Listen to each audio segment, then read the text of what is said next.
Today's video is made possible by pandemicplan.net. Do you own a small or medium-sized business? Are you worried about what the current pandemic will mean to the survival of that business? You are going to need a plan. My friend Jenny Goff has created a 3-part video series explaining why you need a plan and how to create one specific to your business in only a couple of hours. Professional consultants charge thousands of dollars to create plans specific to your business. But at pandemicplan.net, you can create your own plan using a handy done-for-you template. You'll be armed with the right plan to exude competence and inspire confidence in your business's ability to weather this storm. Visit pandemicplan.net today to watch the free video series and create a plan of your own with the done-for-you template. Let's see, I'm going to try to... See now, I don't know, man. This Skype is fucking weird because it's... Now I've got this sidebar. And I can't get it to go away. It's like nothing really works. Oh, there it goes. There it lets me know that Brad is recording the call. Just yeah. Anyone was wondering if I did not know we were being taped. You know what pisses me off about modern electronics is they always have these little symbols instead of words. You know, because they want it to be universal, so they can sell it in China and Mexico and U.S. and wherever. You know, all at the same time without really doing a bunch of different models. But it's like all we get are these little symbols. It's you know, it's like, can you just tell me what the play button is? It's just say play on it. Everything is an orange amplifier. Yeah, it's like, dude, yeah, exactly. It's like, dude, I'm a dumbass. I'm a kid from the '80s. I don't remember this shit. Yeah, man.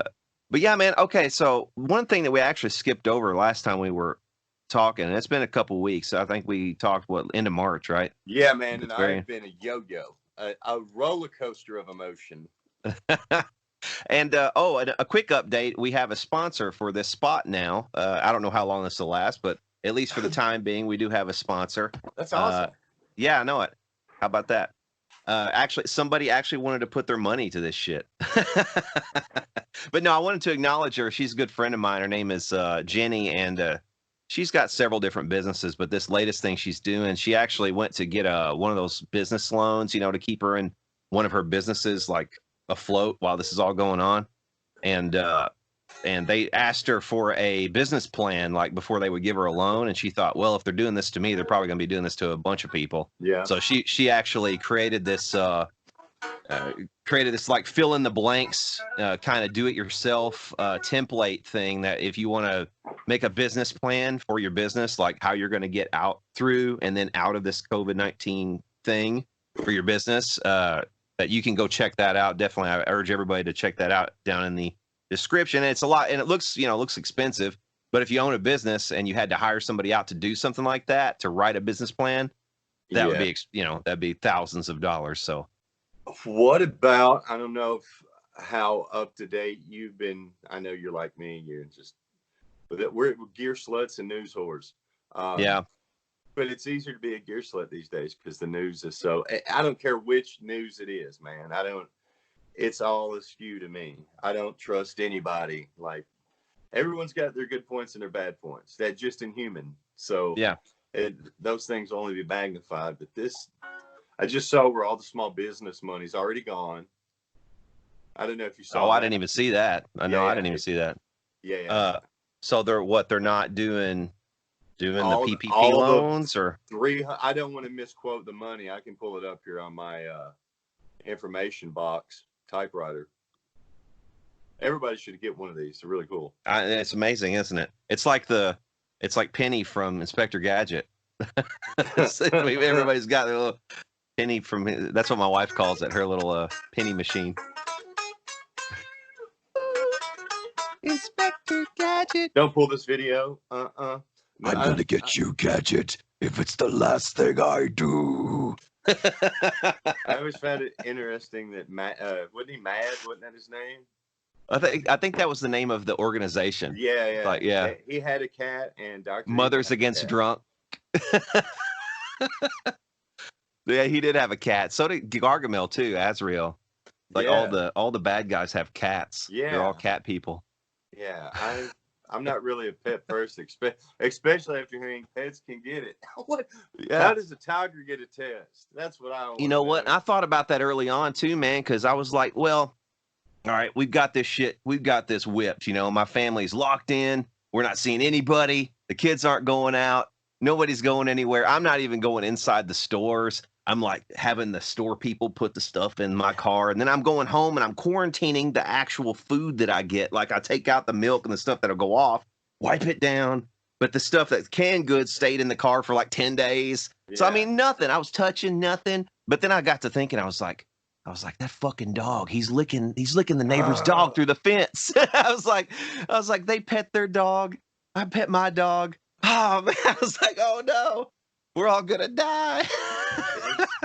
Okay. Well, if you've been following, we're both in Kentucky. If anyone watches this video, and I hope you do, and we're on different ends, but I'm in one of the smaller places in Western Kentucky. The town that I live in is like 20,000, give or take, a couple thousand. Yeah, but I think Madisonville's like the fifth or like the sixth or seventh largest city in Kentucky, something like that, maybe. Well, like, maybe Hopkins County is a county because it's like 40-something thousand, I think. Mm-hmm. I'm sure, I'm wrong, but it's like 42,000. And they say that our Madisonville proper is 18 to 20,000. And we have a confirmed 111 cases. It's in a couple bigger known factories. We've made the national news. Like, I thought of all the places to be during this, it'd be like, man, good old Madisonville. But, we have more cases per population, definitely, than any other place in Kentucky. But I feel like that our county is moving on up there anyway. Like, we're definitely in that dark, not good color. And yes, government small business loan money is gone. Okay. So one of the interesting stats I saw on Kentucky was that the actual death rate among those that had been confirmed in Kentucky was like, at one point, and this is kind of old news, I think maybe it's a week old, was like 5.8%, which is the highest in the entire country. But that just tells me that we're only testing like the sickest of the sick. I can't imagine that Kentuckians would be that. And I told my wife this, and she was like, well, Kentucky, we're just probably more unhealthy than everybody else, fried chicken and whatever. And this, I was like, I don't know about that because lot of tobacco, man. A lot of people smoke. Yeah, that's true. But, even when we were kids, I smoked. But North Carolina, South Carolina, Virginia, you got states all over the place that were big tobacco producers, and I'm sure still smoke. So all I'm getting at is that because we're so entrenched in other than New York, I feel like I live in New York. Cuomo's on the TV every 2 seconds like he's the president. Yeah. Well, they're pushing him to be. Oh, they're going to call. I called this last time. I think Biden's going to be mentally incompetent, or something's going to happen. Cuomo's going to step in. That will forgive him saying he was going to have this female vice president or not, because it will be Cuomo. He'll get to pull in who he wants. Or Cuomo will have a sex change so that he could be a woman. And then they'll kill two birds with one stone, Some of the stuff, man, he advocated hard for New York. I'm glad for him, but some of the stuff, I need 30,000 ventilators, and it's like, we're good. But how are you good without those ventilators? Some of the stuff that everyone jumped on Trump for, if you can step back from just hating the guy, well, it kind of makes sense that they know how many vents someone's going to need. And then every day he would step it back. Would he be like, well, we don't have this PPE. Oh, I'm sorry, buddy. Hold on a second. I'm sorry that interrupted. Oh, you're cool. That was my mom. You're fine. Hi, Mom. Love you. But he would back it. They said he said he didn't have the PPE. Then Trump in a conference said, well, it's there in a warehouse in New Jersey. And then the next day he was like, well, we have this, but we were holding it back until we needed it. So it was actually him that was doing, yeah. He was creating his own kind of stockpile so he could move stuff. And that's per the news conference. I'm not a politician. I'm not a political science major. I'm just repeating what I heard in the news conferences. But some of the double speak, with the news, like the CDC needs to get sued for telling people not to wear a mask. What the fuck? if you mow your yard and you have allergies, you're supposed to wear a mask. And Well, the thing is, I mean, even now you can go on banggood.com, and I posted a bunch of links the other day. what? Like I What was posted that? Banggood.com. banggood.com. Oh, It's I'm a Chinese. Sorry. Yeah, no, it's it's not the one you're thinking of. I don't want that in my It's the browser, other one. No, I don't need that. No, seriously though, that it's kind of like Amazon for China. It's like Yeah. Alibaba or something like that. But you can go on there and you can get any mask you want, basically, like any style. And the thing is, like for the longest time there, you know, all these some people were saying, and I even saw this on like Sky News Australia and some other places too. They were talking about masks. Sky News Australia is awesome. Sorry, I love that. I love their stuff. Actually, I think does the guy who owns Fox still own both? Like I don't know. what's his name? Murdoch? I can't remember. Maybe I shouldn't. I feel like they're just kind of maybe like our news used to be 20 years ago. Yeah, they're different than the stuff that we get here for sure. Yeah. So I've definitely given them a subscribe, so they're worth it. But they were saying something about Chinese operatives going around Australia and buying up all the masks and then shipping them back to China, to me, it didn't make a lot of sense if indeed it's Banggood and all these other Chinese sellers have these masks already and they're making masks still, or they still have stockpiles that they're selling to us. It doesn't make any sense that they would be stealing them from Australia. So somewhere along the line, something is not right. Either Banggood or sites like that aren't going to honor it. Like if you try to buy a bunch of masks from them, they'll just take your money, or you know what I mean? Which is possible, I guess, but kind of doubtful. I mean, I've had decent luck with them for the time I've been dealing with them, but you know, so something's not right. Something's kind of amiss. I don't know whether I'm still that death rate thing's got me, and then they like that. I watch there's two news things I watch a lot, and I'm sure as soon as I click on YouTube, one of them will pop up. One of them is like a news from India, because they have, you know, better than a billion people, and I just kind of wonder how they were handling it. Yeah. And then I watch the Italian news and stuff, but there's it's basically a news organization, and Gravitas is the Indian news station that I watch. And there's another one. It's not maybe China in Focus, but it's something like that. And I feel like it's people from that country telling you the things they don't like about that country in a safe place. And they use because in China, like WeChat is what they got. Mm-hmm. They don't have a Facebook and the same things because of the CCP and such. So they even like the old game Animal Farm, they were getting out messages to people through the video game Animal Farm. Oh, right. Yeah. So this news organization has, like, I guess, people embedded or entrenched still in China and telling them what's actually going on. But I can't imagine, man, the mask may be the only thing that makes you safe in China. And I don't mean from the disease. I mean from cameras. Yeah, maybe. You know, like. Maybe that's why the CDC didn't want you wearing masks, so that we'd all still be identifiable. I really believe it, man. I really believe it, because I thought about this. Who are the 6 manufacturers that can make the 3M mask? Because here's the thing. The way you get it, your eyes, nose, your mouth, and we may have talked about this. If I can make that area smaller, why would I want to put a giant mask on? I want to close these and get something in here, you know?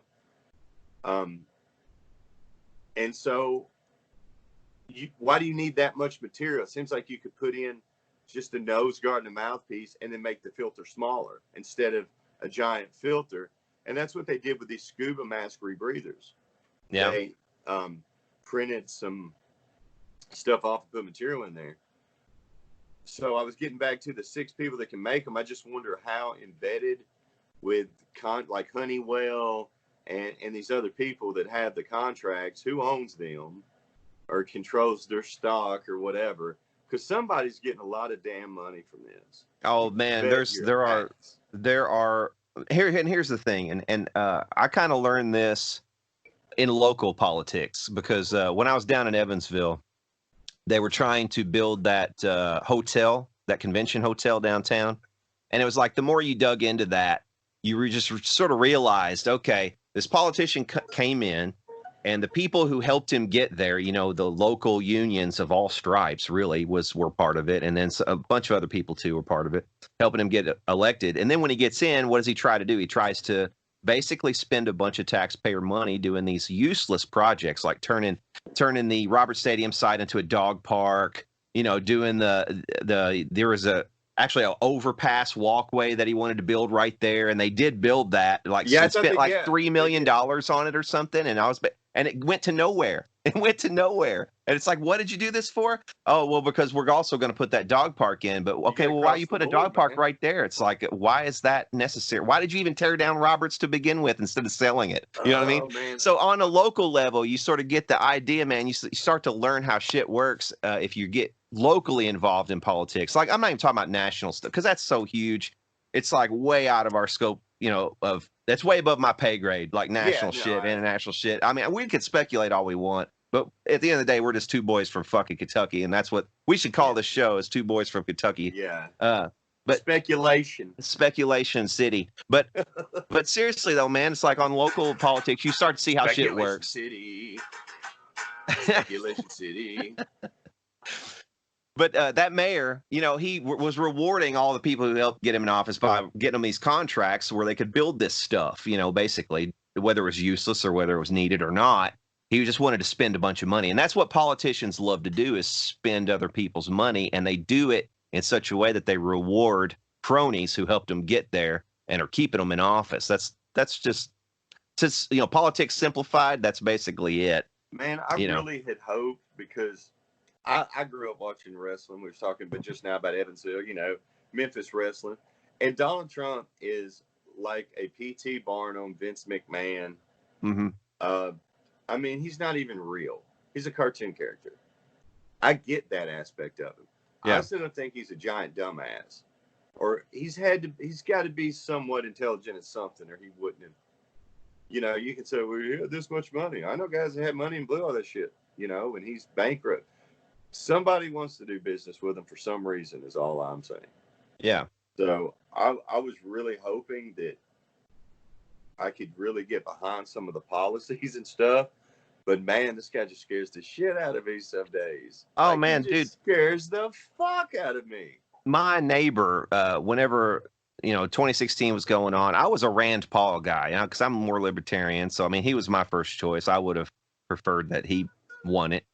But then when it was down to Trump, it was like, all right, I better give this guy a serious look and start at least listening to what he's saying. Because I didn't like him. I didn't trust him. You know, to me, he's the fucking Yankee loudmouth, you know. That's the way I saw him. It's like, how am I gonna support this guy? I don't think it's possible for me to support this dude. But then I started listening to him. And it's like, okay, he's basically turning around all of their words against them, you know, as far as the media goes. And it's like, you started listening to him, and then you start to hear, and what really made me kind of support this guy, and I was like, man, don't make me support Donald Trump. It's because they kept lying about shit that he would say. It was like, and then I was like, hang on a second, he didn't say that. He didn't say that at all. He said the opposite, actually. He was just fucking with you when he said that, you know. It's like so many times, like, oh, he actually asked the Russians to help him get Hillary's emails. It was like, no, he did not. we talked about that medicine. You know, he said, I'm not a doctor, but, you know, I got a good feeling about it. And a lot of people have used it to success, but then you'll see, well, it's awful for this. Well, then how come it's not awful with people with autoimmune deficiencies? Because they take it.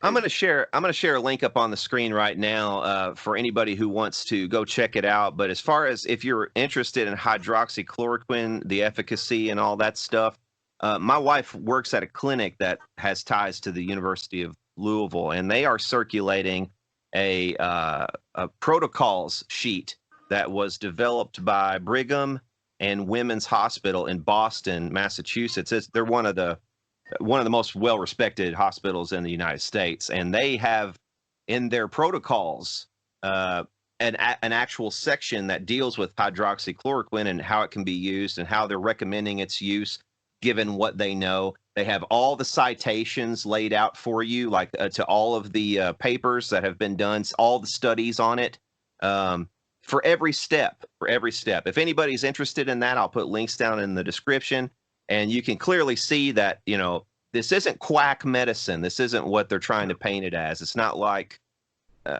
something that's untested out of left field. Some guy's developing in his fucking garage. You know what I mean? This is an antiviral medication. It's been around since the 1940s, and a university, and it's not just the University of Louisville either. It's many other universities are using this exact protocol.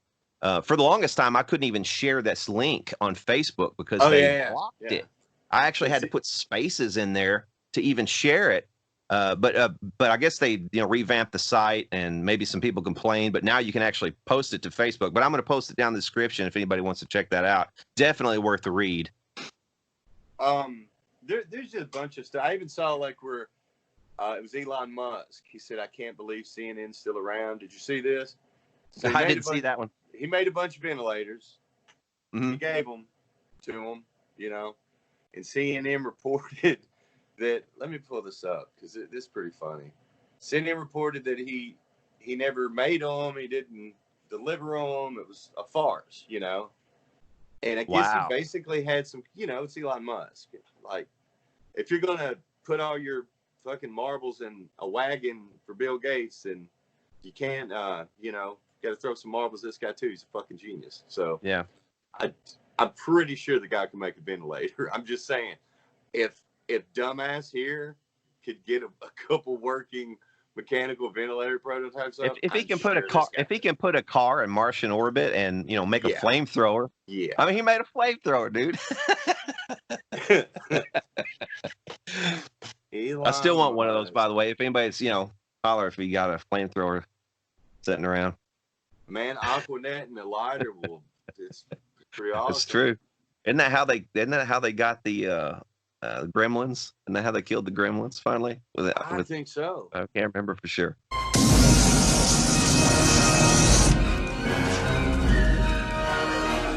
I like my girls nice and clean.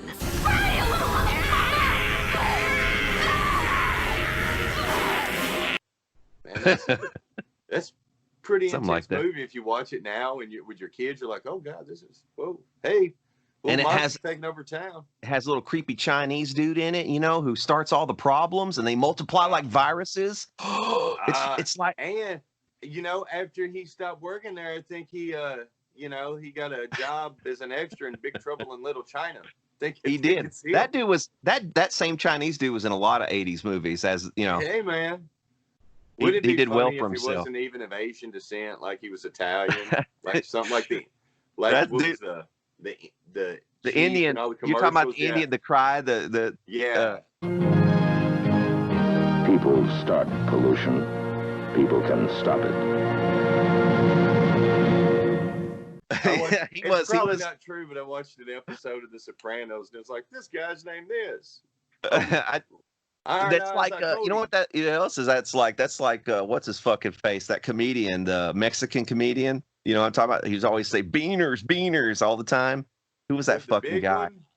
Yeah, God, his name was like really his name was like Ned something for real, and he was like, you know, he got in that spat with Joe Rogan. What was what was that guy? Mencia. Mind of Mencia. That's it. And his real name was Ned Flanders. I don't know Ned Flanders, but Ned something. I diddly hope. And he was actually German, like half German, and so he was like totally putting it on. But that reminded me of that. Duesenberg does that. I hope they're not a sponsor. They're not made in Germany. Well, most of the stuff. That's the thing. I don't mind. I don't mind them bringing back, you know, old labels and stuff like that. They've done with Harmony. They've done it with Tysco. And the thing about Harmony, they've done it with Gibson. They've done it with Fender. Yeah, that's true. That's true. You know, at least they've had some kind of continuity. But you're right. I mean, they're not the same company. These guys haven't. Sorry, name drop. Well, they still got the same guy at the helm, so that's a bit different. He's still doing But, videos for. He just put out a video today in his studio. He's like, man, I'm bored. yeah. Be cool. There's a bunch of people doing that, man. CCR, the John Fogerty's got some videos up doing Lodi and some other stuff. And man, there's all kinds of people coming out of the woodwork. I saw some for Paul Simon was doing some. I've seen my favorite thing, man, has been going back, and I have a bunch of friends that are real musical as you do, and some of them, man, I just know they've got good taste. And whenever they post anything I haven't seen or heard in a while, I listen. Mm-hmm. And my friend posted a link the other night. Like, I'm a huge Skinner fan. Steve Gaines, you know, all that stuff. But he was in a band called Detroit the Band. Really? And then another band called Crawdad. And then another, anyway, he was in 3 different bands before he was in Skinner. And I found some of his, some of the playing through a friend. And, man, Yeah. I never heard it, tore my head off, because I love this guy's playing it. You know, for a lot of people, it'd be like finding a Jimi Hendrix album recorded in '68. You know what I mean? Like, right in the good, you know, right in the wheelhouse of the awesome stuff, which you only had 4 years. But that's interesting you mentioned that, because and I just mentioned John Fogerty too, because he was in that bluegrass band too, like in the early '70s. I didn't even know about Mountain Boys. There you go. Yeah. I found an album of it, and I was looking at it, and I was like, "This fucking John Fogerty's in this." I had no idea. My buddy was way into them, and I don't even know if he knew he was in that band. I'm sure he did, but I didn't. And I mean, back when I was a kid, because that's a band. If you think about it, the guitar solos almost like the Cars. If there's a solo, like solo to Lodi, dun dun dun, very melodic, in and out. Yeah. Every song was a hit. Would they have 4 albums, 5 albums? Are you talking about CCR? Yeah. Hell, they had man, they did. They had they've got 5 albums, and then the greatest hits, like, is the best greatest hits you've ever heard. Like every single Bill Russell stats. It's like Tom Petty before Petty. You know what I mean? Yeah, totally. It's even though they were from Southern California and acted like they were from Louisiana or Florida, and Petty was from Florida and acted like he was from LA, you know.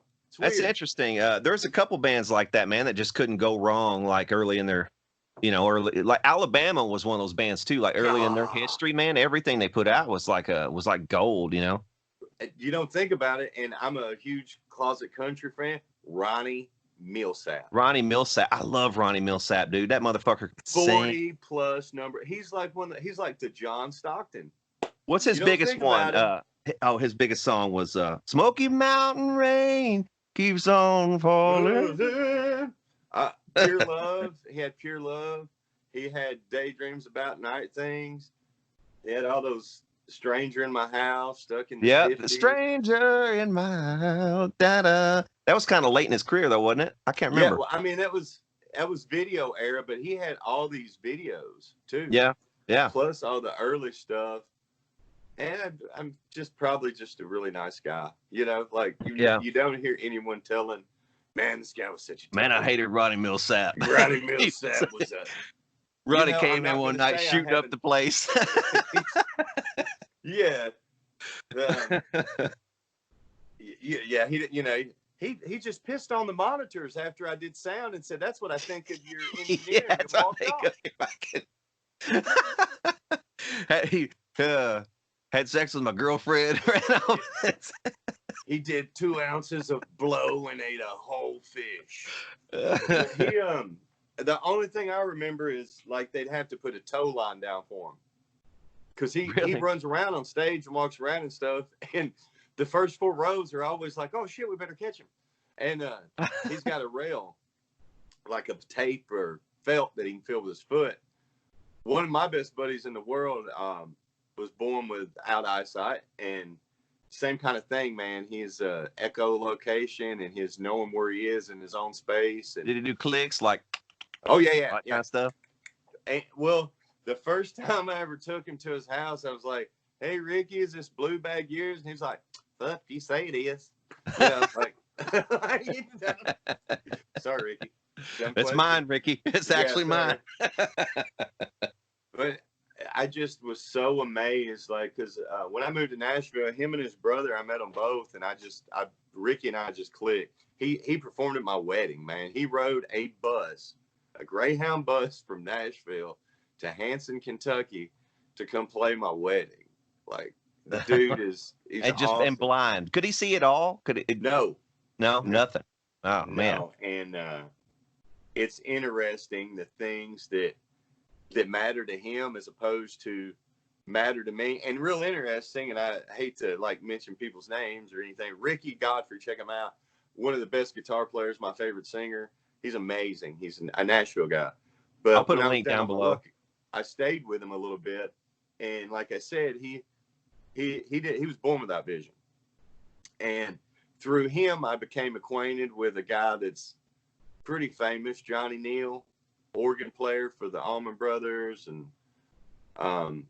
played with Jack Pearson, plays with Jimmy Hall, just another guy that's kind of, and he's also blind. So there for a while, I was helping these guys to gigs and playing with them. And I had a license and a van so I could get their gear. And Ricky played guitar, so he would play bass on some gigs, and I would play guitar, or I would drive Johnny to a gig, and we'd play with Smitty, and we'd do a trio, just whatever it was. But about a year into that, a guy named Doug Jones, another great singer and harmonica player, he was a person who had sight his entire life, but I believe in his late teens, early 20s, he started to lose sight, and he went blind. And early in his life, he played with Johnny and helped Johnny Neal out. And so when he lost his sight, Johnny was like, well, hell, come on down here. And so all those guys lived in a house together for a while. I'd go over, we'd listen to music, have catnip,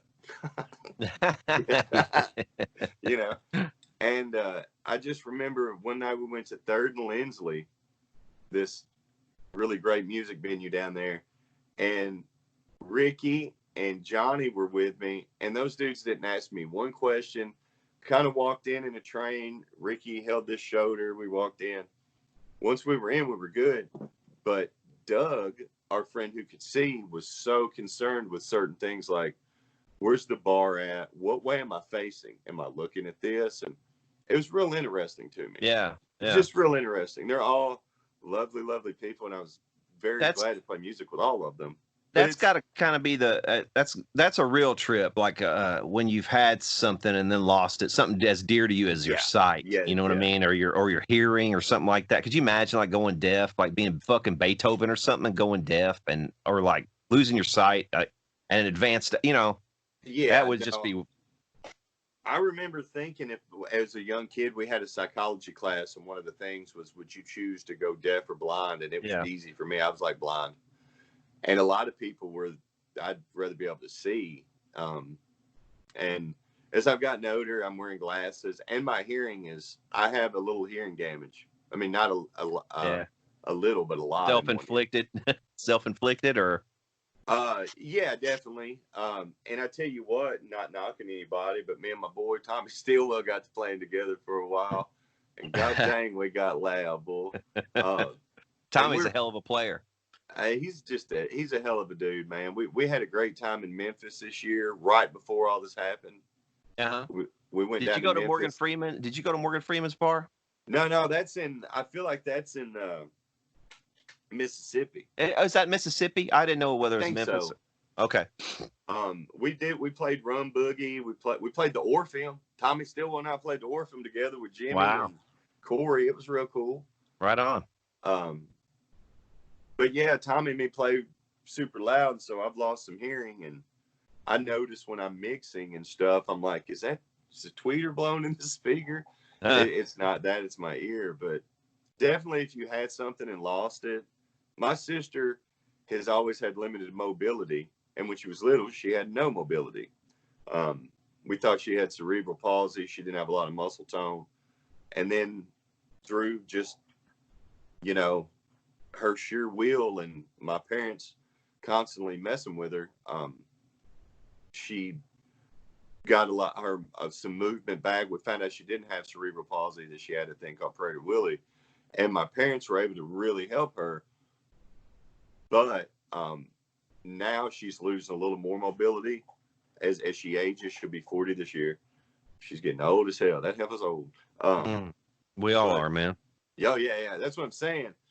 But for someone that like Doug, who could see and lost it gradually, there's got to be some anger there. As where I love Ricky and know Ricky so well that I just ask Ricky anything. I mean anything, and he'll and he'll tell you. 1 second. CNN did. Okay, here's a quote from Musk. What I find most surprising is that CNN still exists. Yeah. I agree. It basically says that they didn't send the events, but the California governor said thank you during his, Anyway. Well, somebody the other day said something like, well, now that the airports are all shut down, CNN's lost half of its audience. Well, the thing I saw is I don't want to. I want to call him Fredo. I don't want to call him Fredo. Oh, he's fucking Fredo to me. He'll always be Fredo now. I just don't like Chris Cuomo that much, man. Yeah. And now he's trying to jump ship. He's like, CNN, I don't even like CNN anymore. It's like, because it's done. They're done. It's jump the shark. Wrap. Yeah. It's just a weird thing, Man, it's so. I mean, if you do any kind of reading at all, CNN is for people who have no concept of anything else that's anyone else is saying. You know what I mean? It's like that's the only way you could get through it without going, what are they even talking about? And MSNBC is like even worse. If you could even get worse than CNN, MSNBC is it. Yeah, I can't watch it. I can't. I physically can't watch it because I feel like it's not even. It's just me saying, I don't like this, and you're going to listen to it. Yeah, exactly. The last time I watched MSNBC was back like during the Bush years, like because some of the stuff he was doing was genuinely pretty freaking scary, at the time. It's like you had all kinds of I don't know. It was like he was partnering with AT&T to like listen to phone calls, all kinds of shit, just crazy shit that didn't happen ever before that. Well, what about and it was, or we didn't know about it. Distancing, using our phone to track us. Yeah, that's the same damn thing. Yeah. Oh, and they want you to voluntarily download this fucking app. Fuck you! I'm not putting that shit on my phone. Have you seen? And maybe this, I could pull it up because I'm sitting right here, and that's I'm like, feel like the dude on Rogue, and I'm just pulling shit up. Hold on, let me help you, Brad. What's his name? Is his name Kenny or something? Pull I think Kenny's the guy on the mayor. No, Beshear. He's the Mayor Beshear guy. Yeah. Kenneth. That's Kenneth. Virginia over and out, baby. I love Virginia. She's got. He made them all Kentucky colonels, man. That's awesome. Ain't you a Kentucky colonel? I am, man. You are, ain't you? Well, yeah. I'll be damned. I'm talking to a Kentucky colonel. I can make good chicken, people. That's the first thing that happens is they tell you 12 of the secret herbs and spices. You got to figure the last one out. That's the big thing about it. They said the big secret is there were actually 12.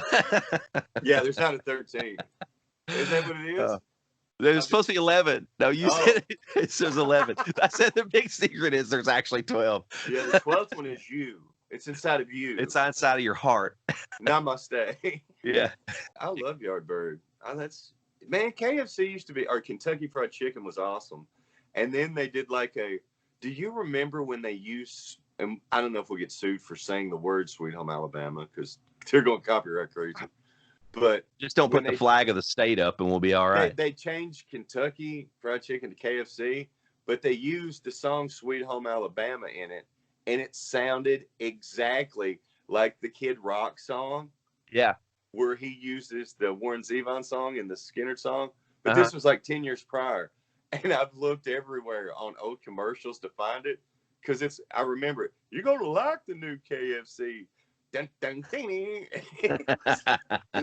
but that's Alabama. Did you have we had one in Marion. I grew up in Marion over in Crittenden County.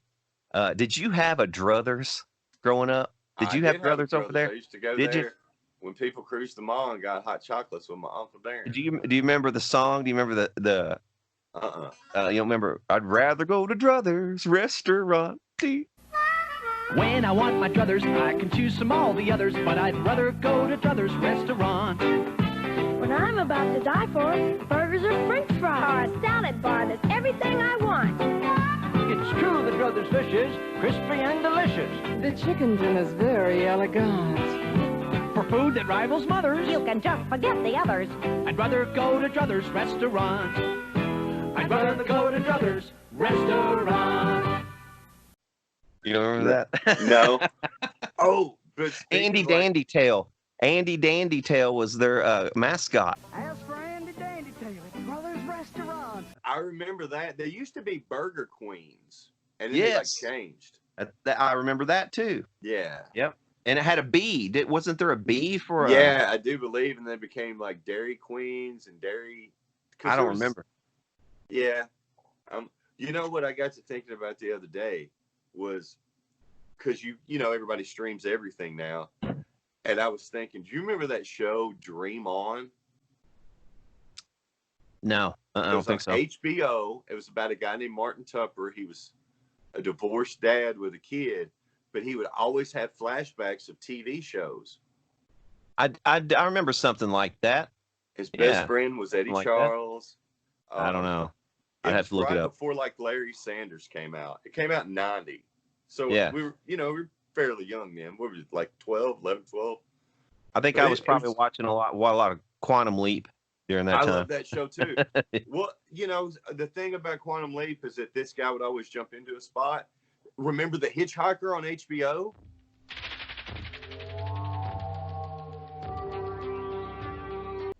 I don't know. I don't know if I remember that or not. We didn't have Hitchhiker in my house. We had it at my aunt's house, and the only time I got to watch HBO was when we went to my aunt's. So you're guaranteed to see some boobs in it. It was like but it was about a guy that would hitchhike into people's lives, and it would tell a little story. Then he'd be gone, kind of like Quantum Leap. So it was a new story every week. Okay.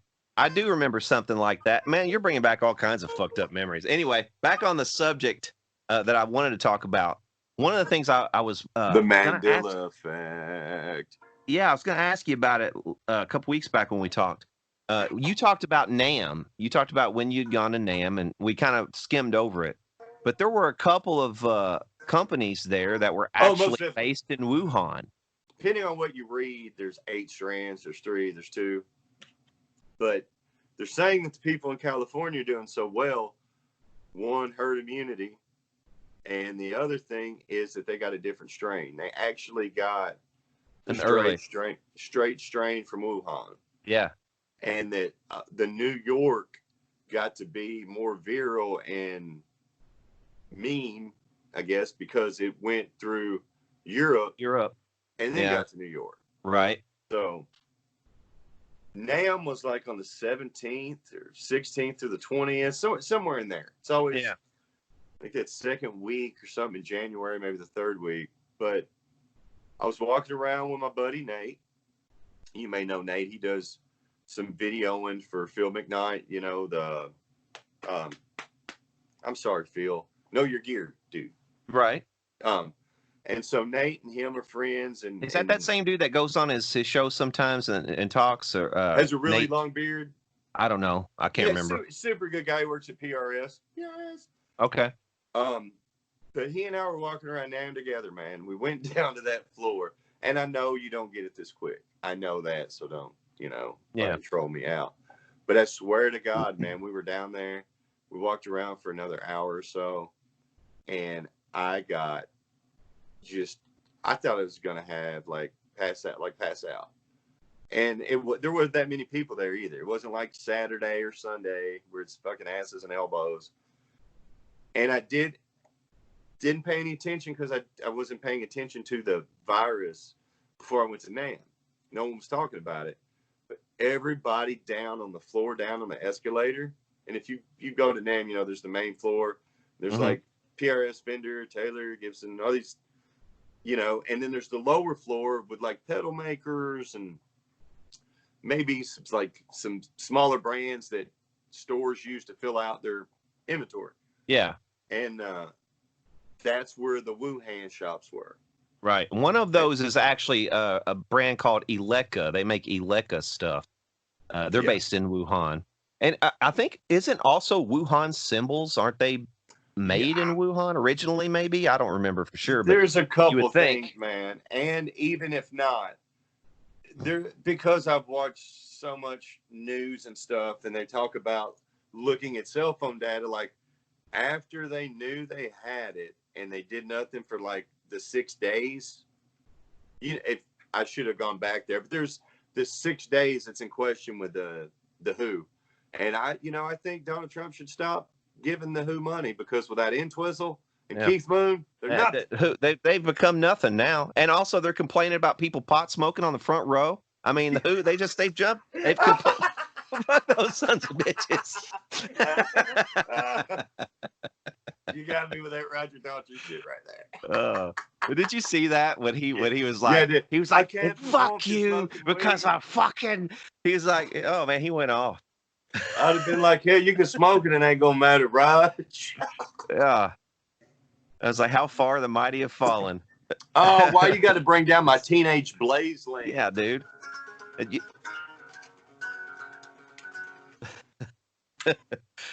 Tell me about your guitar, man. What do you got there? This is my 594 hollow body. Yeah, sweet. Absolutely nothing. That's got that arched back too. Yeah, I love those. Yeah. And I got a custom neck shape on it. This is flame maple. It's pretty sweet. That's the dude. I cried when I opened it. It's got my name on it, custom built for me. Kind of a big deal to me. Was that one of your? Was that one of the ones that is part of your deal with PRS? I don't have a deal. You don't have a signed deal or anything. You just kind of. No, I don't have I'm an artist, and I guess if you have a signature model, there are things that come into play like that. I've been lucky. They've asked me to do some clinics, and this year was going to be my big year, 2020, Brad. I was supposed to. They fucked that all up. Tacoma in a couple weeks for the guitar show. Brian Ewald and me and Paul, and then we were going to do the Dallas guitar show, which I was. That would have been awesome. I was fucking stoned. Yeah, Lynch, which I got to meet him and hang out and stuff, and that was cool. But Paul Gilbert. There's a list, man. I need to get it out. But every year, Jimmy Wallace gets some of the most formidable axe slingers that have ever picked them up. And if you look at his list through the years, he's had everybody. And so getting to do that thing was just like, speaking of Texas, you played on that Crossroads bill, didn't you? With that Eric Clapton Crossroads, the latest Crossroads concert. How'd that go? Eric Clapton. Yeah, that guy. You know him? Yeah. Yeah. Did you actually get to meet him? There was a little section when he came out and everybody in catering, but no one met. And then there was it was awesome just to be there.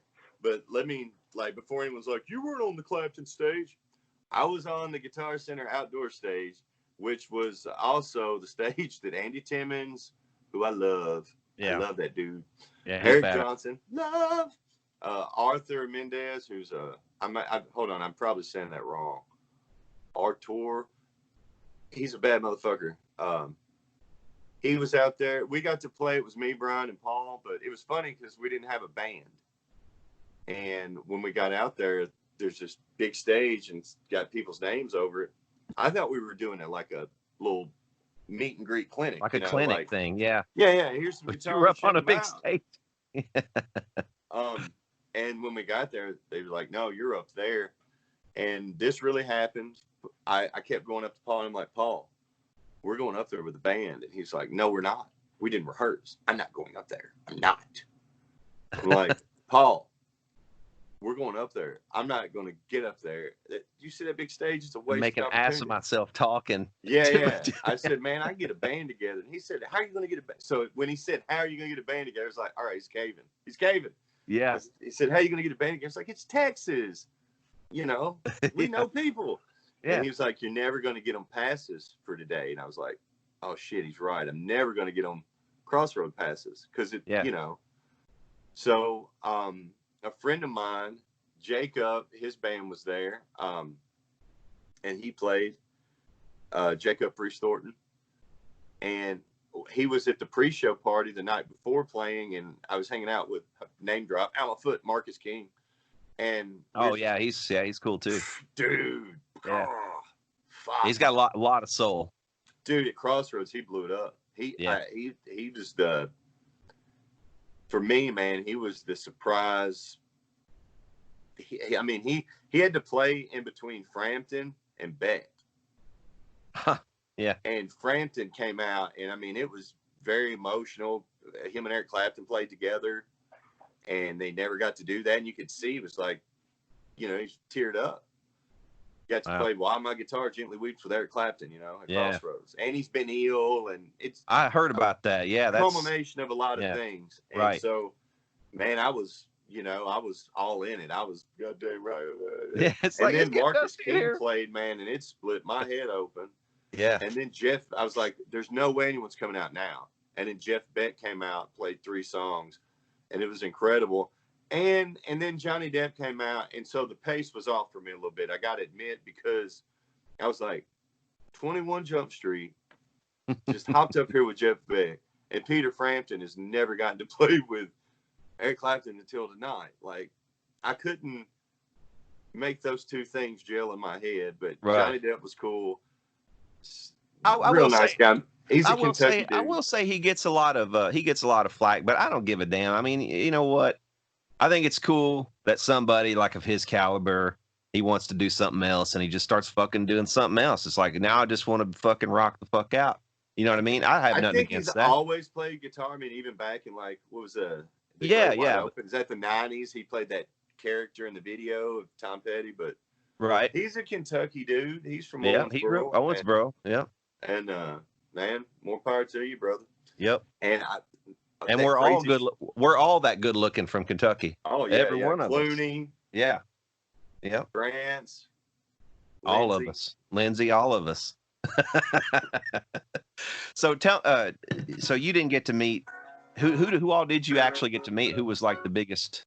Well, I've gotten familiar with Eric Johnson, so we always exchange pleasantries and say hi to each other, and that's really a big kick for me every time I see him. Yeah, that's cool. But Andy Timmons, really, man, about a year and a half ago, Andy's from Evansville. He went to school there and then moved to Louisville, and then he was in a band, Danger, and it just, and he is one of the most respected guitar players by the guitar player you love.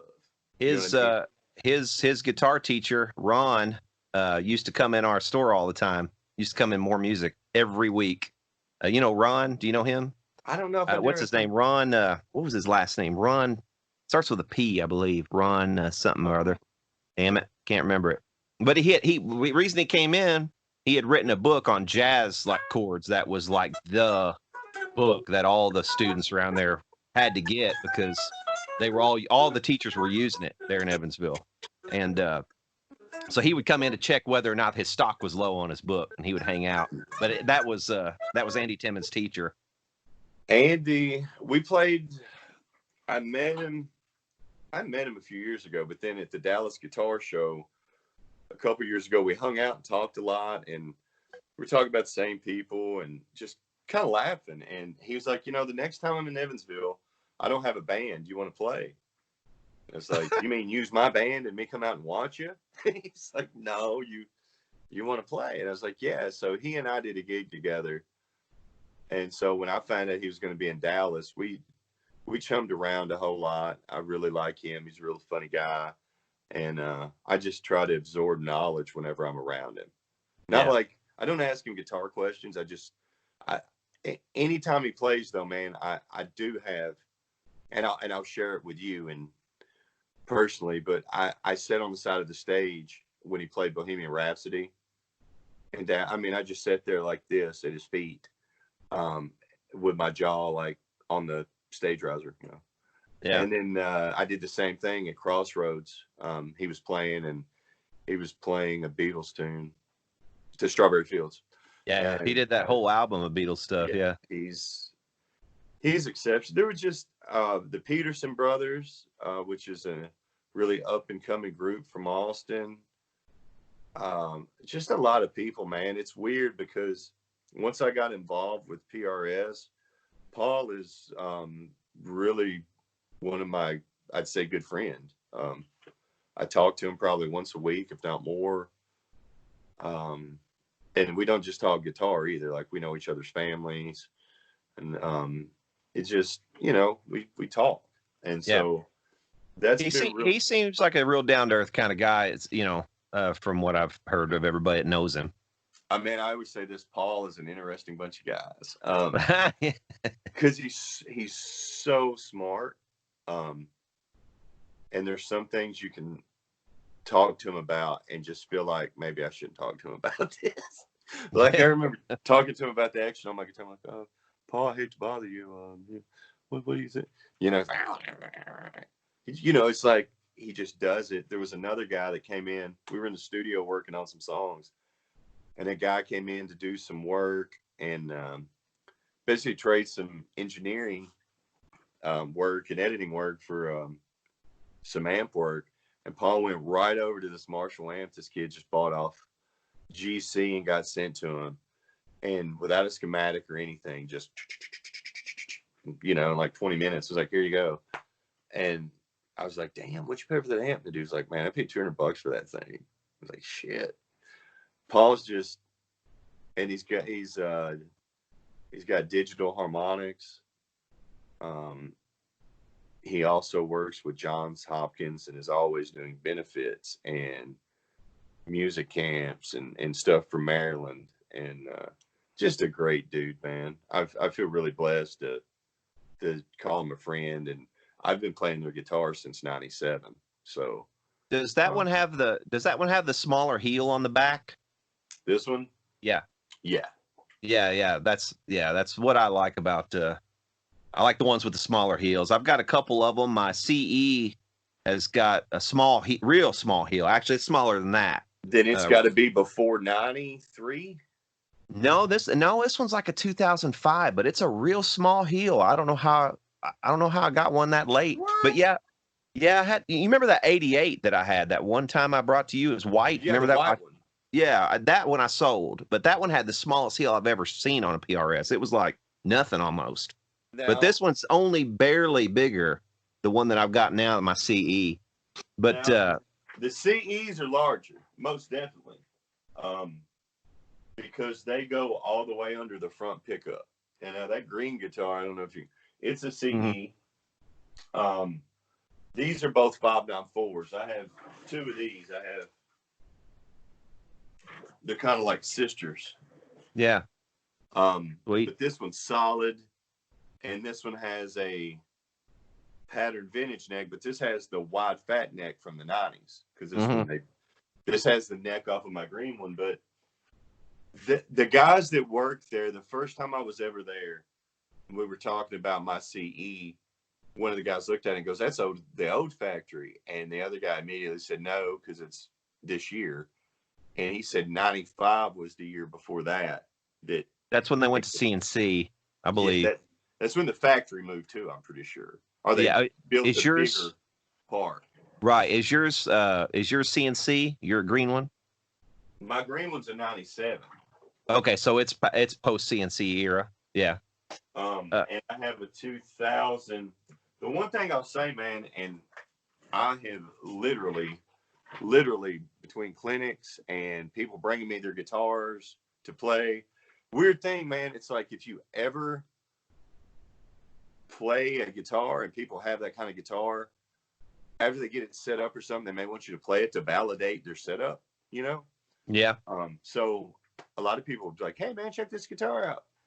And so the consistency across the neck shapes is unparalleled. Like, there's nobody. Because I have a 97, and funny story, I've had this guitar since 97. I bought it from Todd Zilla down at Rock. Was it? No. What was the one by the Drum Closet? Is it Rock? Oh, God, in Nashville? Yeah, it was right beside I don't remember. Forks Drum Closet. I think it was Rock Block. It's not Mars. They used to have a Mars in Nashville too. That's gone. That was in 100 Oaks. Yeah. And I don't know. Yeah. Well, anyway, I got it from Todd, and it's a 97. But in 2004, I was out as a lighting guy with Brooks and Dunn. I was going through a divorce, and I don't know if you can see it, but I scratched a phone number in here. Yeah. It's real hard to see. Yeah, we can see it. And then after the Nashville flood, so this would have been around 2012, I won that Guitar Center thing. Nashville had a flood around thereabouts. And I had pawned this guitar and lost track of it because I didn't come back to Tennessee to get it out of hock, basically. And so it went out. Someone bought it. There was a flood. Someone traded it into Guitar Center after that. And when they did, there was this, I assume the kid was smoking weed. That makes my story better. I hope he was. But he read the phone number on the back of the guitar and called it. And my buddy, who has this phone number, still has the same number. And he remembered immediately. He was like, "Hey, man, you know that green guitar you wrote my phone number on? I know where it's at." And I went and got it with some of the prize money from that King of the Blues thing that I won for Guitar Center or whatever. Yeah, that's Brad, I don't crazy. know if it matters, but your video hasn't changed. It's like a still shot of you. Oh, really? I don't know. I don't know it's changing on my end. Hopefully it's just a glitch on your end. So but I've got you like this. It looks like you're into my every word. You're like That's great. Well, maybe you can't actually see me flipping you off then. We're doing some reflective listening. Hey, that's funny. All right. Well, hey, let's end this one then. I can stitch them together. So let's end this one and get a new call going. All right, man. Hang on. Today's video is made possible by pandemicplan.net. Do you own a small or medium-sized business? Are you worried about what the current pandemic will mean to the survival of that business? You are going to need a plan. My friend Jenny Goff has created a 3-part video series explaining why you need a plan and how to create one specific to your business in only a couple of hours. Professional consultants charge thousands of dollars to create plans specific to your business. But at pandemicplan.net, you can create your own plan using a handy done-for-you template. You'll be armed with the right plan to exude competence and inspire confidence in your business's ability to weather the storm. Visit pandemicplan.net today to watch the free video series and create a plan of your own with the done-for-you template.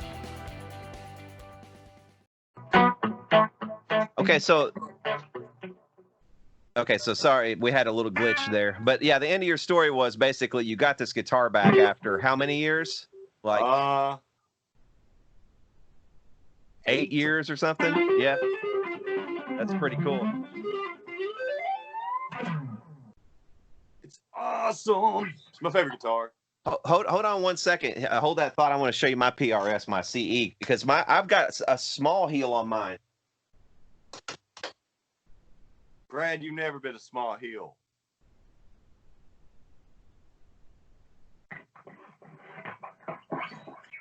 I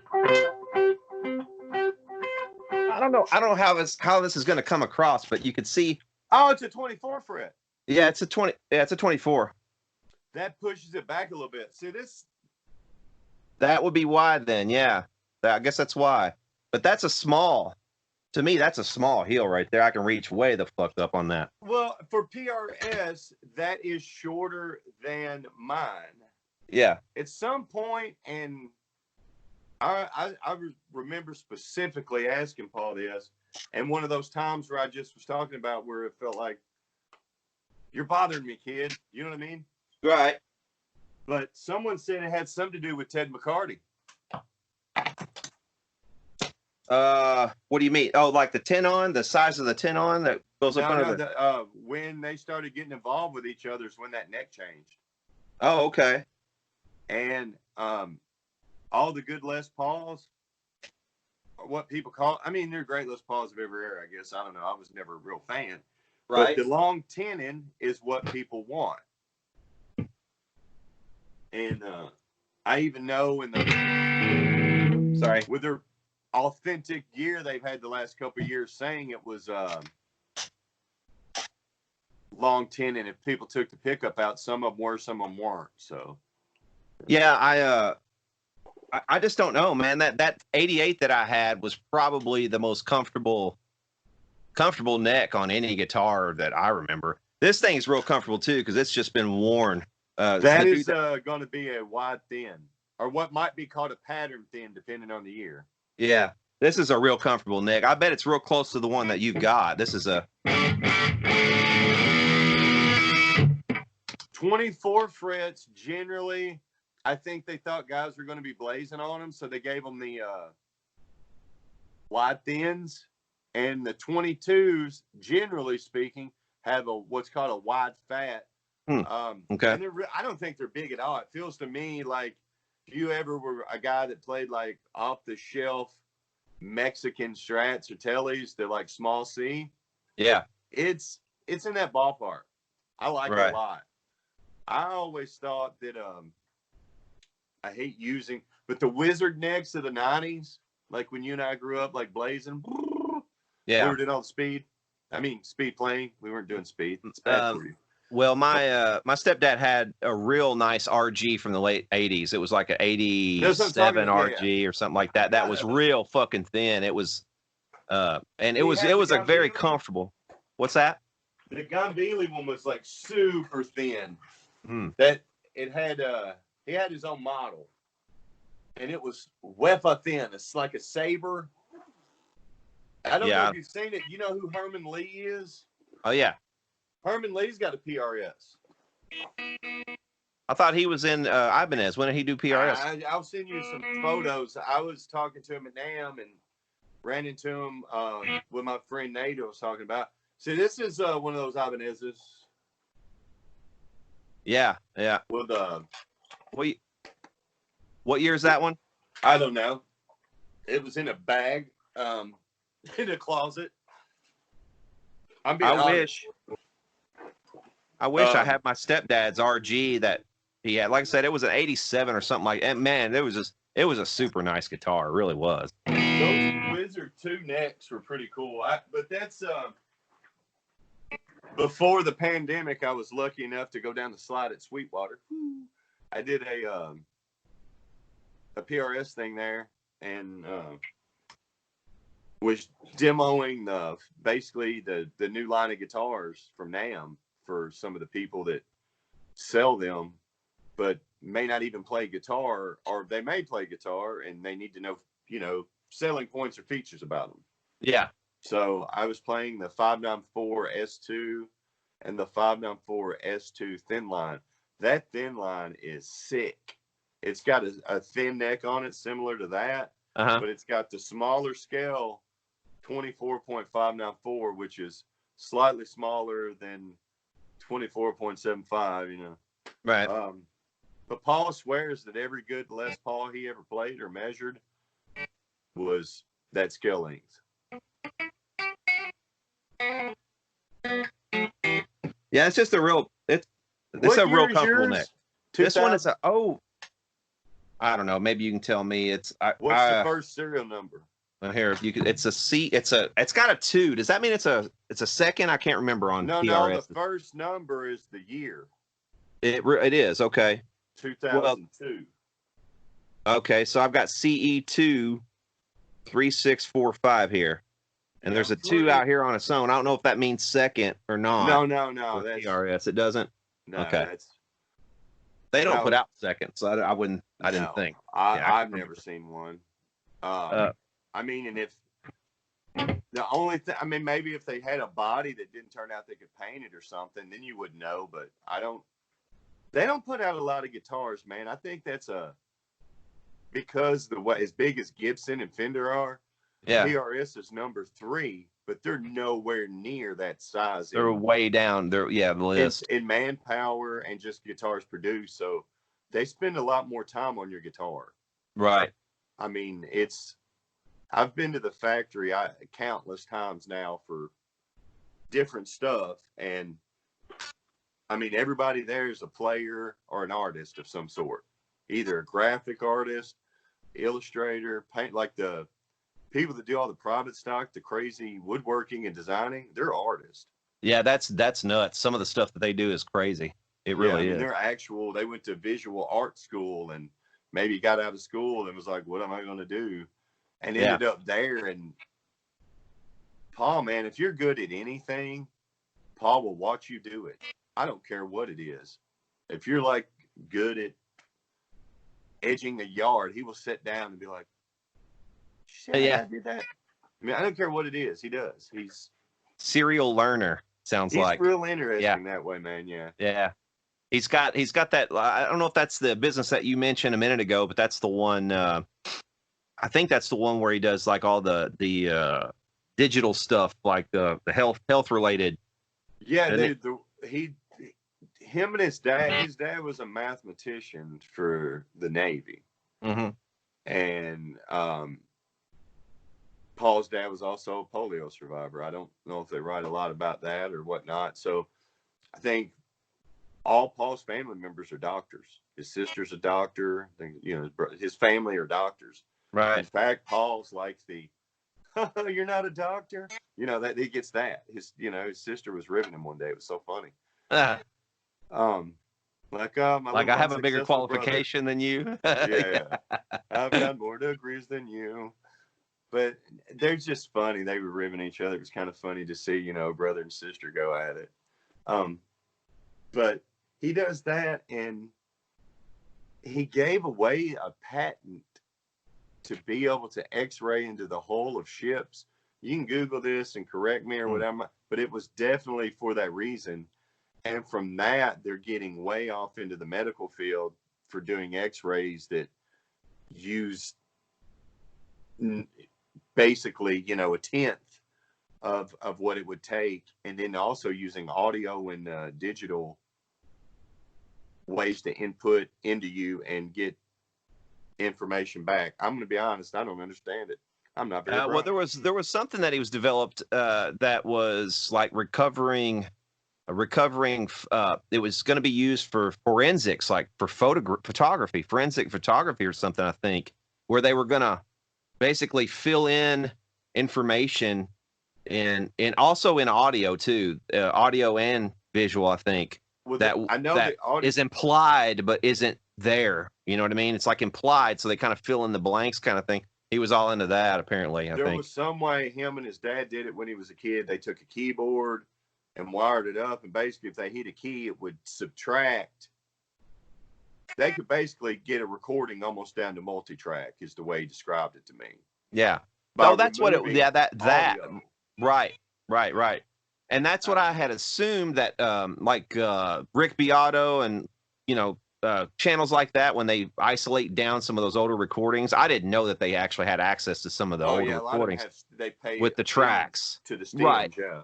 Right. To hear the isolated tracks, but he has a thing that apparently can separate that stuff out, and isolate out the vocals, isolate the guitar from just a mix. I remember I had a program. I probably still have it on my Mac, my old Mac. It was basically that kind of thing. It was for guitar. You put a song in it, the MP3, it would pull the guitar out, and you could kind of half speed it or speed it up like you do on YouTube, Yeah. So you could learn it. It was a real effective tool. I can actually do that with this thing. You can at least slow stuff down without changing the pitch. Yeah. With this, yeah. These are really cool. You should get one of these, man, for jamming along to yourself. Like just not having a band around, just stick on a loop, and just kind of rip with something.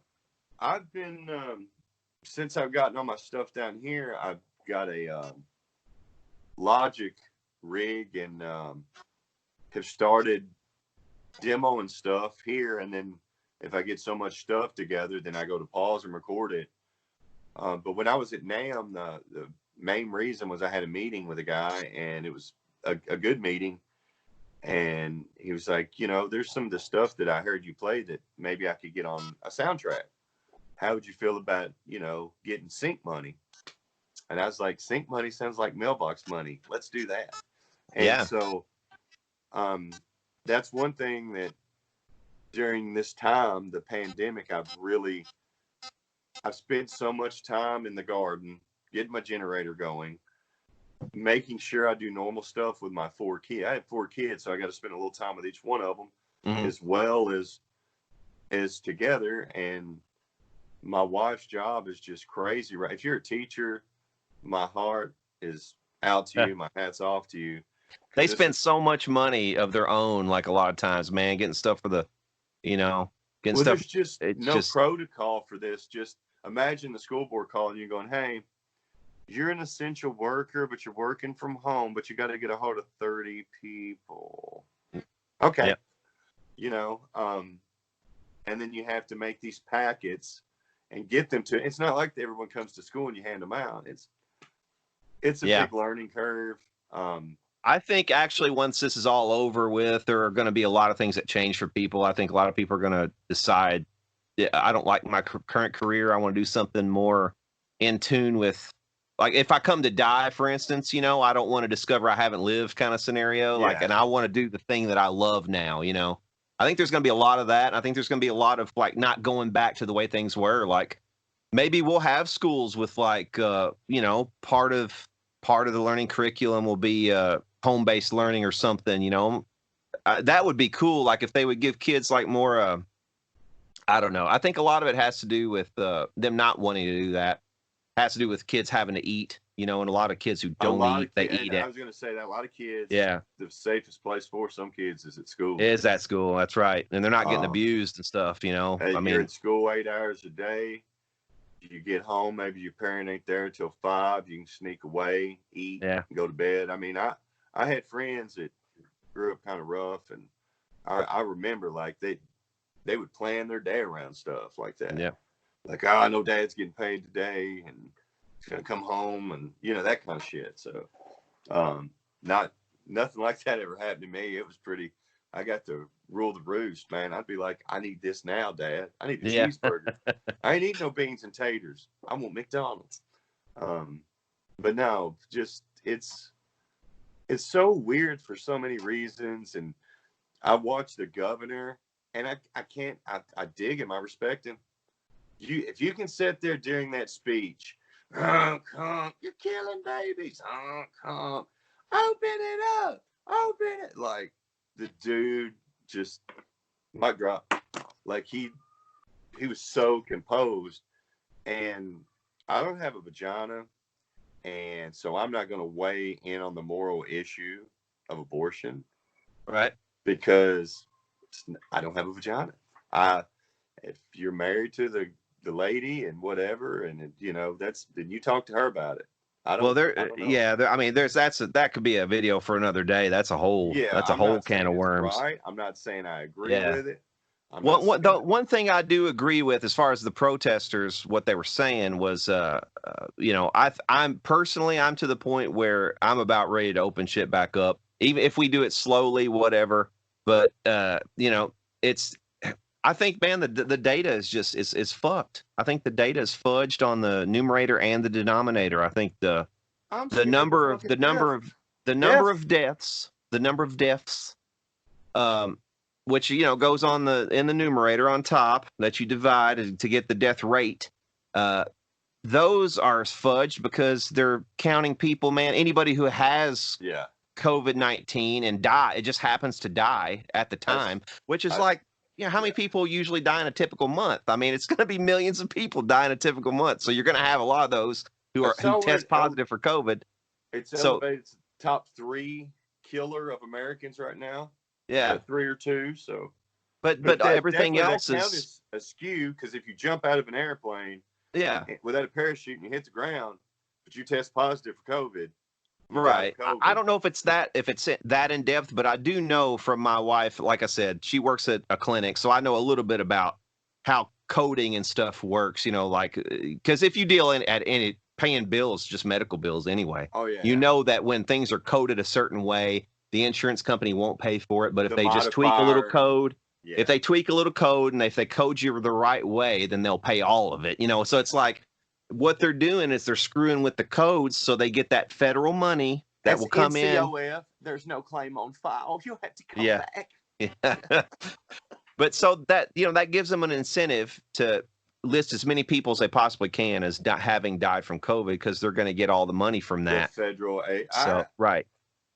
You know, one thing, I guess, if you didn't test somebody at a rest home and they died a month ago of severe respiratory illness and you didn't know what it was, but you didn't. Could you go back and, I don't know. Do you go back and change it? Also, here's my thing.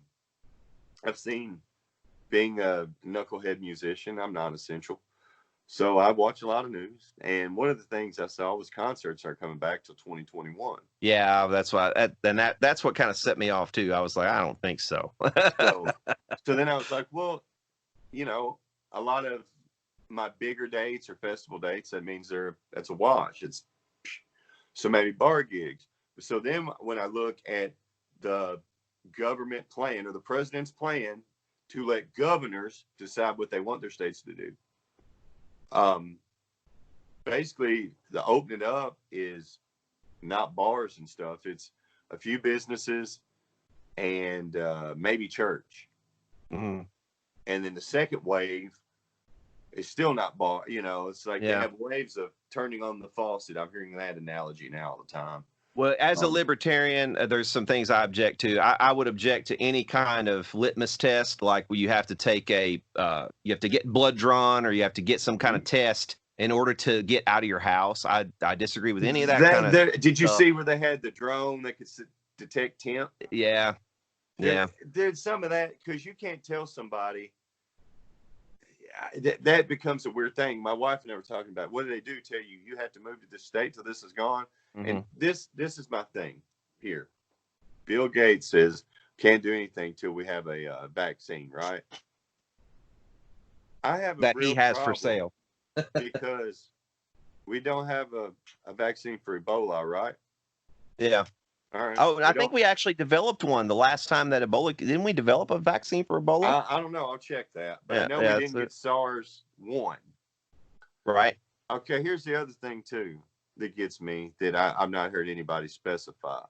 And you keep hearing them dance around the immunity thing. If AIDS, the disease is AIDS, and it is gotten through contracting a virus called HIV. Virus is the virus, the disease is the disease. All right, coronavirus is a virus, but COVID-19 is a disease. So if you have AIDS, you always have AIDS. I mean, you have the ability to go into full-blown AIDS. You are always carrying around that virus, correct? Actually, I mean, now, the HIV thing and AIDS, like there's a doctor now who's like questioning all that. And I saw that the other day too, like on one of my weirdo kind of rabbit holes down the internet. Though? What's that? Questioning what exactly though? Questioning whether HIV actually causes AIDS or was the actual cause of AIDS, like acquired immune deficiency syndrome, whether it was caused by HIV virus.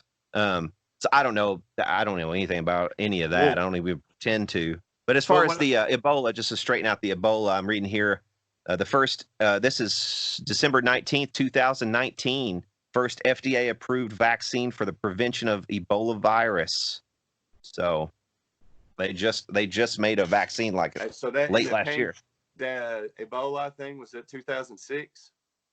The Ebola thing was recent. That was more recent, wasn't it? That was during Obama's time, I believe, the Ebola thing. I thought that SARS was during Obama. That one was too, I believe. But the Ebola thing, I think, was 2016 or 15, somewhere in there, I believe. Well, either way, what I'm getting at is they don't have they didn't come up with a vaccine for SARS-1, and this is SARS-2, which is weird. Just a weird name. Why? I don't know. It just doesn't make any sense to me that, and this is, I'm sure people like this motherfucker's lost his mind. If you get HIV, like Magic Johnson, right? Mm-hmm. You may not get AIDS, but you have the virus in you. Right. You can still throw that virus out. But here's the thing. You can take immunosuppressors. You can do other things. Yes. That virus you have it. Well, no. Some of the drugs that they're giving people now who have HIV and then even full-blown AIDS, they have reversed almost every symptom. Like they basically have cured AIDS. They have cured AIDS now because of all these antiviral medications that are so powerful. It's actually destroying the HIV virus. They have treatment. You still have the disease. Right. I don't think they. I don't know if they. I don't know if they can wipe it out. No, there was somebody. I believe, man, there was somebody though that they said this is the first case of AIDS being cured. Hang on. Cure for HIV AIDS. There was it was pretty recent too. It was let's see. There was one guy who was like, okay, this is the first time HIV is reported cured in a second patient. This is March the 4th, 2019 in the New York Times. So 2 patients have been cured of AIDS as of March the 4th, 2019. They are actually curing AIDS. Without a virus.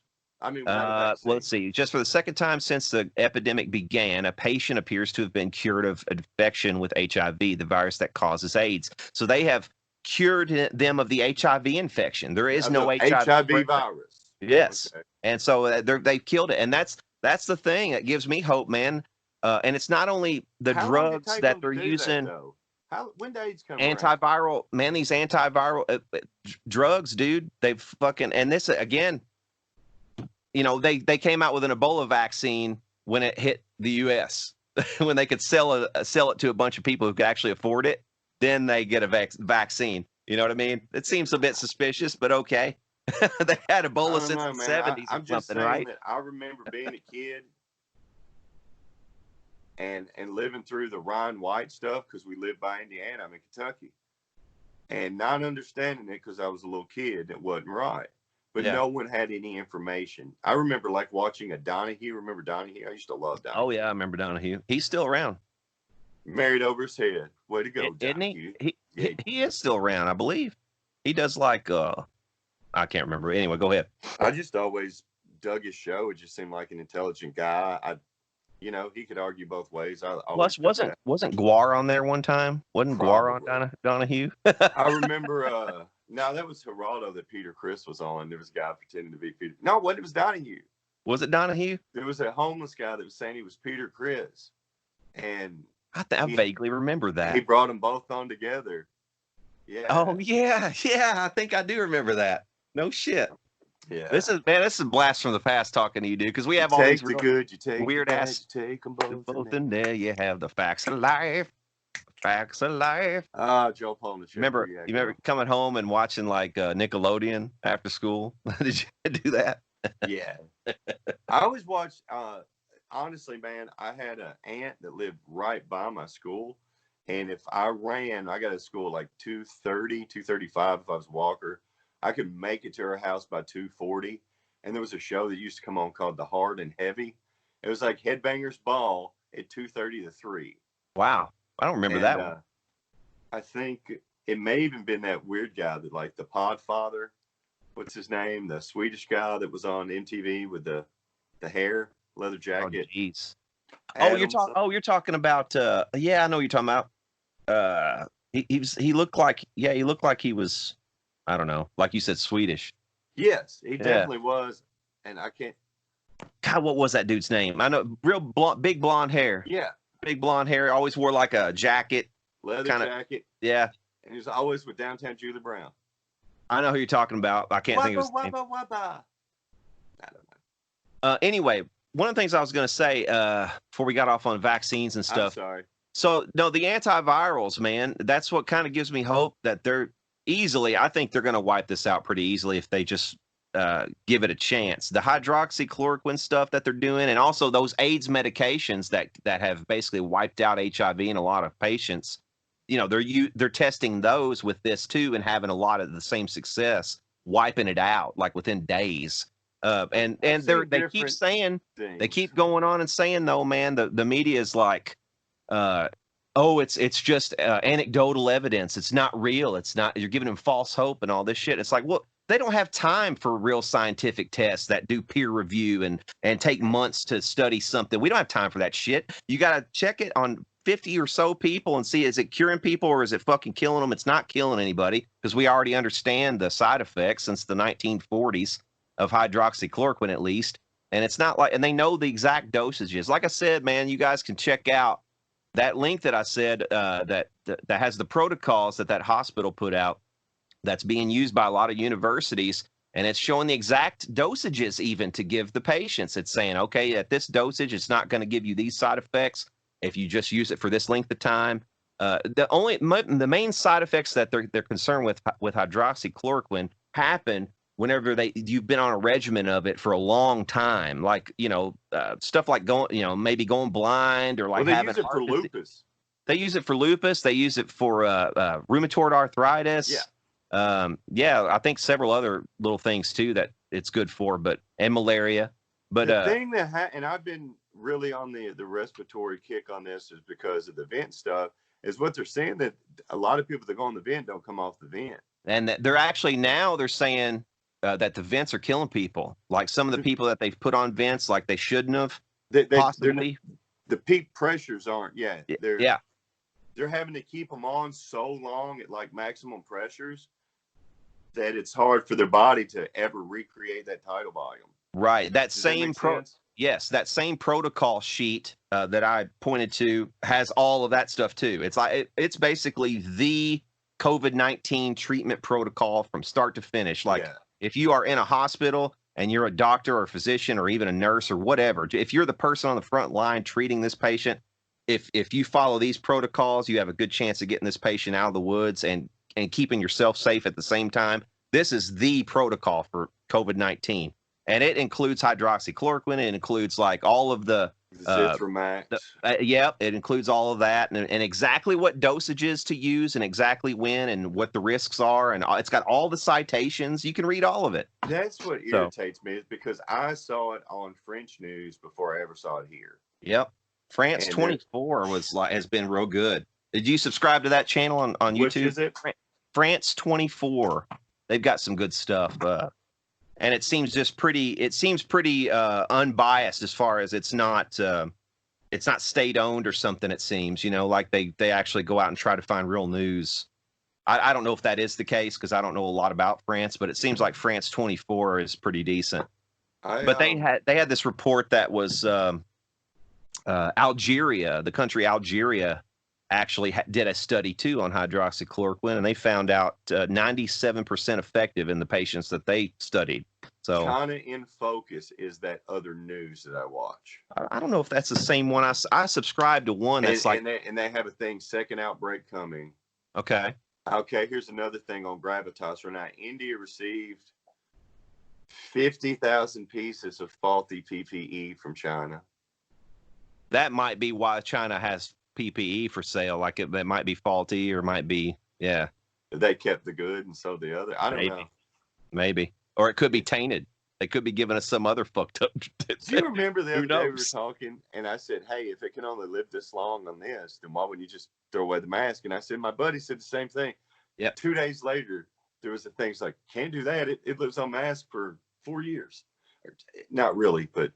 They just want to sell us a bunch of shit. That's what it is.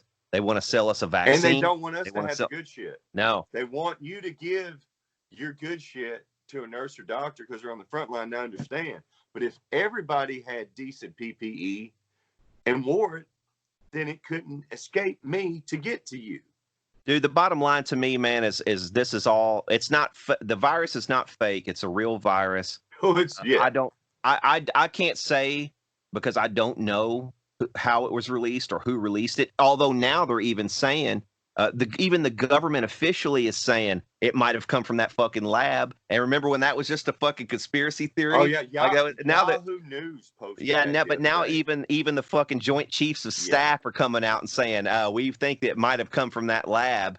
And all the people who have ties to that lab, including Bill Gates, like it. You know what I mean? It's like, dude, this is so fucked up. I don't even know where to begin. It's like we're living in a weird ass fucking nightmare. And I feel like I'm here to say the fucking truth. The truth, as far as I see it, is these motherfuckers are robbing the U.S. Treasury and every other treasury around the world. In our case, $6.2 trillion fucking dollars. While we're over here looking at, while we're sitting in our houses, they're robbing our fucking treasury of $6.2 trillion and then giving us this little payoff of $3,400 if you have a couple kids. Fuck you. Fuck you fucking people. That's the part that I really wish like people would just all at once be like, you know what? Let's just let's set a meeting place on Facebook and let's start a revolution. Dude, that's why I can't really blame the dudes for being outside of Beshear's. I can't really blame them 100%. Randy Beshear will be giving us his daily coronavirus update in about an hour, a day after protesters flocked to the Capitol. Some gathered just outside the window where those briefings are given. WYMT's Phil Pendleton has more on some work done to that room to shield noise in the event of another protest. Buddy.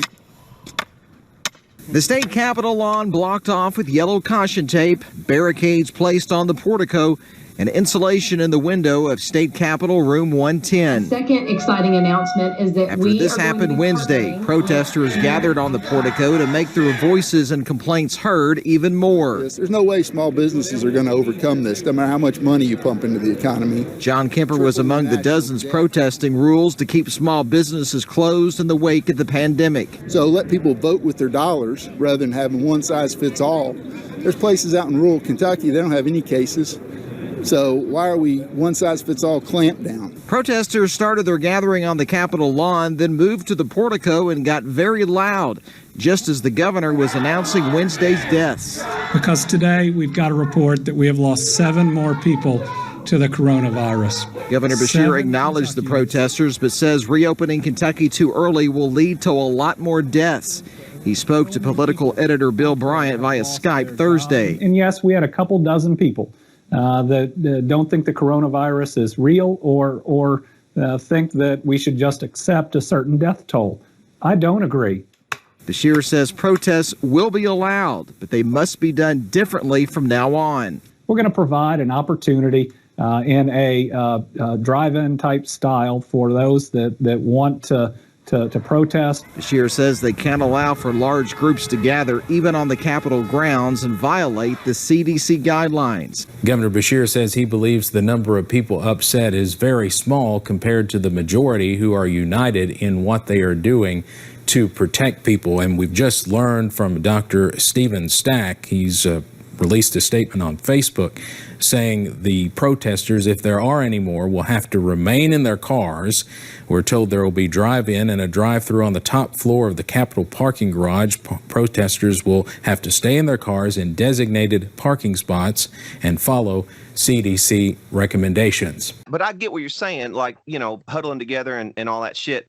And I see it both ways, man. I could see it from Beshear's eyes, but I can also see it from theirs. But Beshear needs to understand that if we go into a fucking depression, how many people are going to die of fucking suicides?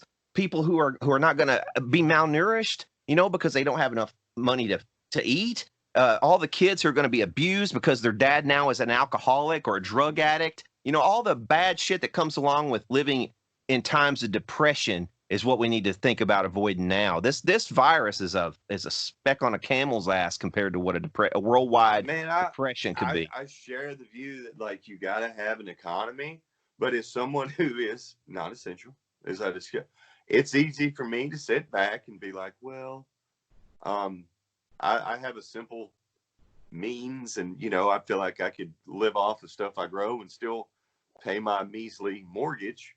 Yeah. But I wouldn't be thriving. But man, most people that live where we live haven't thrived in years. Yeah, man. People wouldn't be so fucked right now. It's not like Dave Ramsey put 6 months back. Who's got 6 months worth of money to put back? Nobody where we're from hardly has anything like that.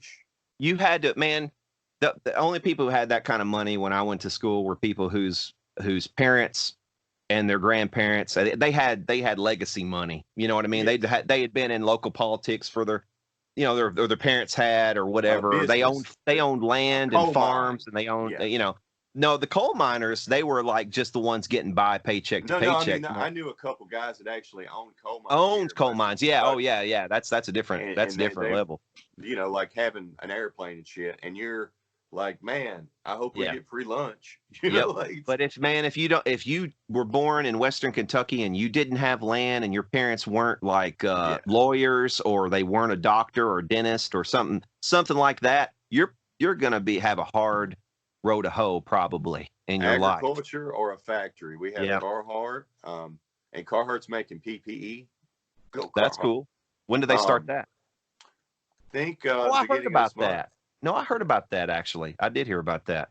So they're doing that, and Berry Plastics here where I live has made either 10,000 or they're going to make, or have made 10,000, going to make 100,000. You know, I worked there once. I worked at Berry Plastics once.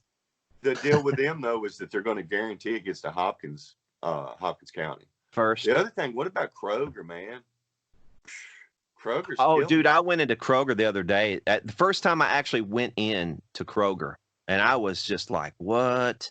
They had police tape taped off the front door, like all the way down the sidewalk, where you had to walk way the fuck around. Yeah. Yeah, and you had to like walk through basically like a cattle chute. I felt like I was going in a cattle chute. I really did. The arrows.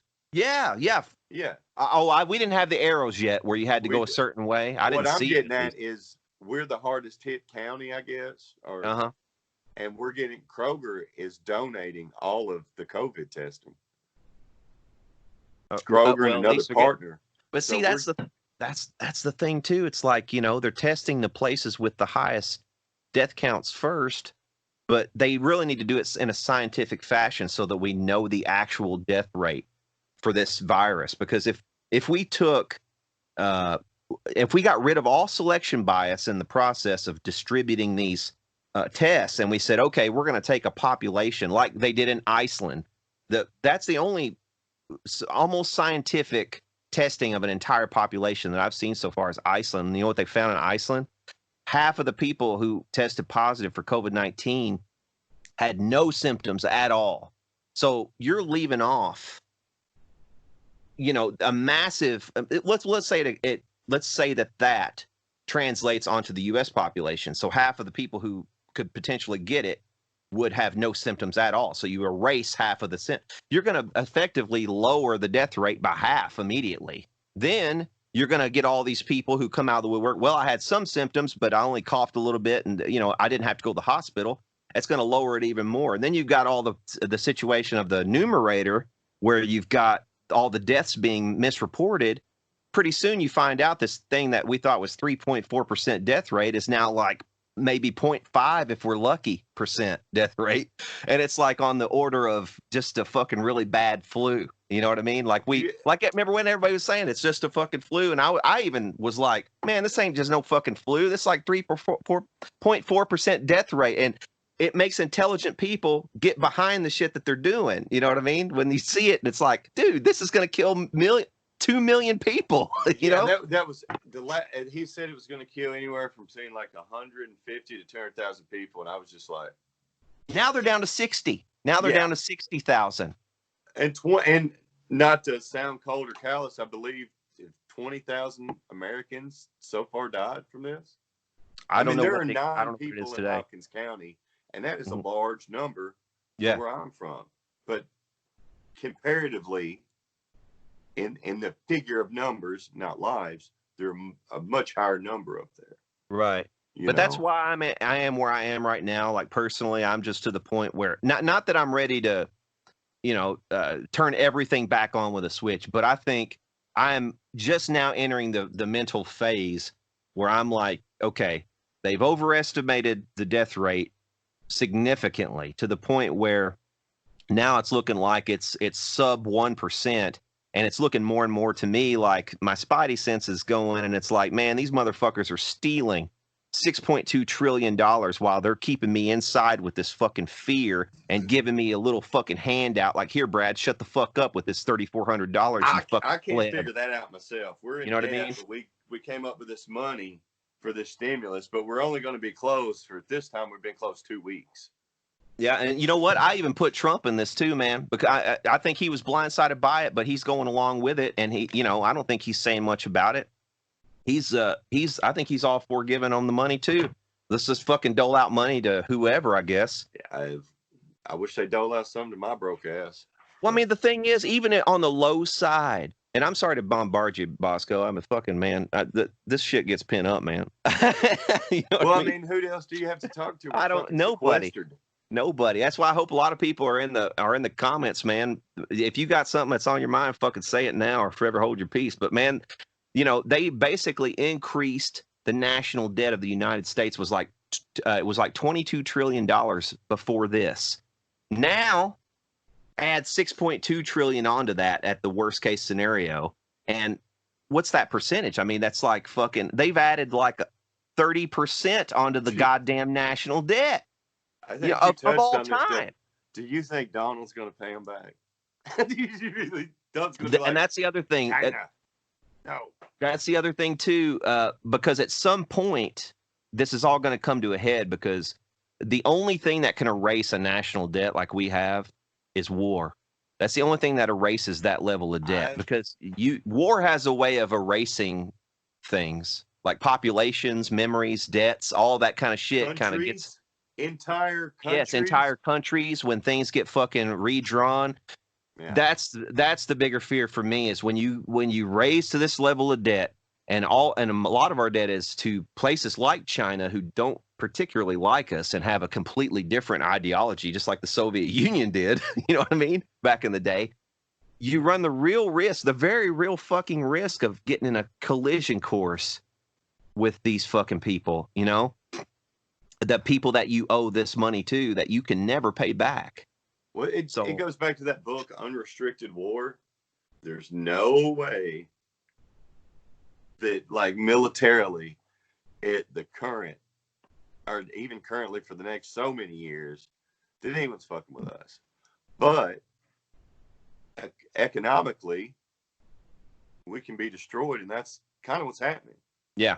I mean, that is one scenario in that book, An Unrestricted War. I think I didn't have the title of it last time, but you might have mentioned that. Yeah And that's just one of the guy's things. He's like, well, if you could take them down, and then look at I've seen where Russian planes had been flying really close to American ships in international waters, just kind of like, buzzing them like shit they shouldn't do, but it's in the news. Yeah, stuff like Iran has a full-scale fucking mock-up of an aircraft carrier, stuff like that, and it's like, what are you going to use that for? That sounds like a false flag waiting to happen. Well, that's kind of the thing. It's like, if we did, if you were going to attack us, it seems, if you knew, and this was the thing, maybe the reason they did that with that Navy admiral or captain, or the one they fired. Yeah, because they say chain of command, but what's he supposed to do, man? Like, but if somebody knows that this side of our country doesn't have 6,000 people and its jets to protect it, like, should you have let it? I don't know. That right there kind of exposes a real weakness. And here's the thing: I am fairly anti-war. I don't want to get into conflicts where people die in my name, is particularly where I think we shouldn't be there, or it doesn't have a really good objective, and it's not going to help us. I am pretty anti-war as far as that goes. So I'm not some war hawk here talking, but it does make us unsafe whenever we have these big open public debates about whether or not we should be firing an admiral. You know what I mean? That is up to the president. I don't care if you're Barack Obama. I don't care if you're George Bush. I don't care who you are. That is a choice of the president of the United States. Nobody else has a say in that. Congress doesn't intervene in that. You shouldn't have congressmen coming out saying you shouldn't have fired that guy. That is the commander in chief's fucking decision. What was that? That was the Teddy Roosevelt. They always named aircraft carriers after president. So they basically had to take that boat and all of its people and what it was protecting, and take another group of soldiers that were on the Harry S. Truman, and basically tell them, you're not going back to land right now, you're not on furlough. You're not on. Yeah, you're not going to go on and replace these guys. Yeah. And like none of them are sick because they've been gone this entire But now they will be. If anybody comes on that boat, then bringing supplies or anything, it's sure. But the thing is, man, it's like you can't have those kinds of debates in open this is one advantage that despots have and like communist China has. They don't have to have such debates because they don't have a fucking open media. You know what I mean? Until we had 24-hour news, man, let's be honest. When news was still news, it was local. They'd have stories. Maybe a bigger news place would send you a story if you were an affiliate. But in my mind, and I tell my mom this all the time, she watches news constantly. 24-hour news, CNN, HLN, whatever. Not Nancy Grace. Yeah, whatever. Like a baby was hit with something. Nancy Grace is here tonight. Are aliens actually controlling your mind? Probably. Let's hope so. But they're real. They're fucking real now, man. The fucking even the Navy even said, or was it the Air Force? Yeah, you remember they come into contact with that one? They're like, we don't know what the fuck that was. Admitted it. Not till we get rid of this COVID. They're like, fuck you. The thing that bothers me is that the news will say something, a week later it'll say the exact opposite. And I can send you the photos that I take when I read this story, because every time I just giggle, because kind of the same thing. Our governor said one thing, and then locally they kind of said another. Well, I'm not government. I'm just listening. Well, because not everybody listened to what the governor said, it is very possible, and they say it is, the health department does, that we got all that spread. We got like 50 cases from one person. Yeah. And it was at a church, and you're at a church for a long time, and I believe it's a person's right to go to church. It's in the Constitution. It's the first thing in there. Yeah. So now, do I go you to have church to ask, man? Yeah, and I can see both sides of this argument, and I'm going to be fair to our governor, but I'm also going to be critical. You can ask people nicely. You could say, "Look, guys," and you can go directly to the pastors, and you can plead with them and say, "Look, I'm like you. I go to church myself." And he said that a whole bunch too. He's like, I go to church myself. I love my church. I love my church family. All this stuff. His grandparents went to church out there, Sure. And that's the thing. And that's something he should be doing as governor. He should be convincing people, come on, we got to do this together. And I think he's doing a good job of that. But when you cross over the line, like our mayor did here in Louisville too, of sending the Kentucky State Police to go stop people from having drive-in services even and start fucking taking down. They were actually putting stickers on their windshield saying, you could be in violation. You could be committing a misdemeanor, and like threatening them.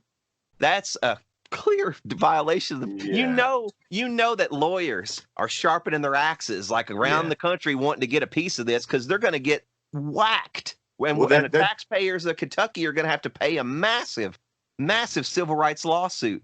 Church in Dawson got a lawyer. They lawyered up because they were shown in the newspaper. They were singled out. And a lot of people had church that day, but they're the ones that got sick. So they're the ones everyone is treating like the scarlet letter, I didn't agree with it because my granny goes to a little country church. My dad, my sister, they just didn't go because our preacher was like, no, I can't. Everybody in our church is old. And that's probably why the governor called it off when he did. But he didn't call off schools yet. And the day he did, I was like, he's going to tell us not to go to church, but he wants me to send my most precious thing that I have out to the world. Yeah. Go out amongst the wolves. So maybe my local guy's right. I don't know, but it's been a mess. But it's don't do this, but do this. Yeah. Or wear a mask, don't wear a mask. You get tested, doesn't matter if you get tested. The reason they're going to do the testing in Madisonville is, like you say, because they know we've been just smashed by it. Yeah. they're going to try to do 300 tests a day at the Kroger in Madisonville. It's going to start on Tuesday, and they're going to do it for 3 days. So they hope to get, their hope is to get 1,000 through there, best case scenario. Mm-hmm. So then they have 1,000 in Madisonville that all had symptoms. That's where you're getting your skewed number, is they're only going to test you if you're first responder. So you don't have to have it if you're a first responder, though. If you're a first responder, you can get it. That's my understanding. Fever, no symptoms. If you're a first responder, they need to know. Yeah, right. If you're driving an ambulance or in an ambulance, you better know. You know. Right. So there was a volunteer fireman that was EMS kind of thing, and you know, he's got it, and so they say that, and they say elderly and people with fever, and then the third string, if they don't get enough of those, they're going to test. Yeah. So if not enough people sign up that are really ill and take those 300 spots, you can go and be symptomless, I guess. But see, they're putting all the symptomless people at the end. And the people who already have symptoms, those are the ones who are more likely to develop severe symptoms and raise that death total. So that's why our death rate is skewed. That's why it's skewed toward the high end. And that's what they want, frankly. I think that's what they want, dude. I think they want keep it going as long as they can keep it going, because they haven't doled out that fucking money yet. They haven't doled out that $6 trillion yet. They need time to do that. And the longer they can keep us in, the more time they will have to dole out all that fucking money and to spend all that shit and distribute it and cost us how many more trillion is it going to be for a mandatory vaccine if they try to do that to us? And how are we going to be pissed off? How many people are going to say, fuck you? And then are they going to send Kentucky State Police to my door to keep me inside? Like they did with that one guy? Remember that early on in Kentucky? They kept one guy there with a cop. Yeah. Well, that guy tested positive and refused to self-quarantine. Right. So, I mean, that would be like if I knew that I had the AIDS virus and let was trying to go screw pocket and grabbed a needle. Then, I hear you on that. I could see it too.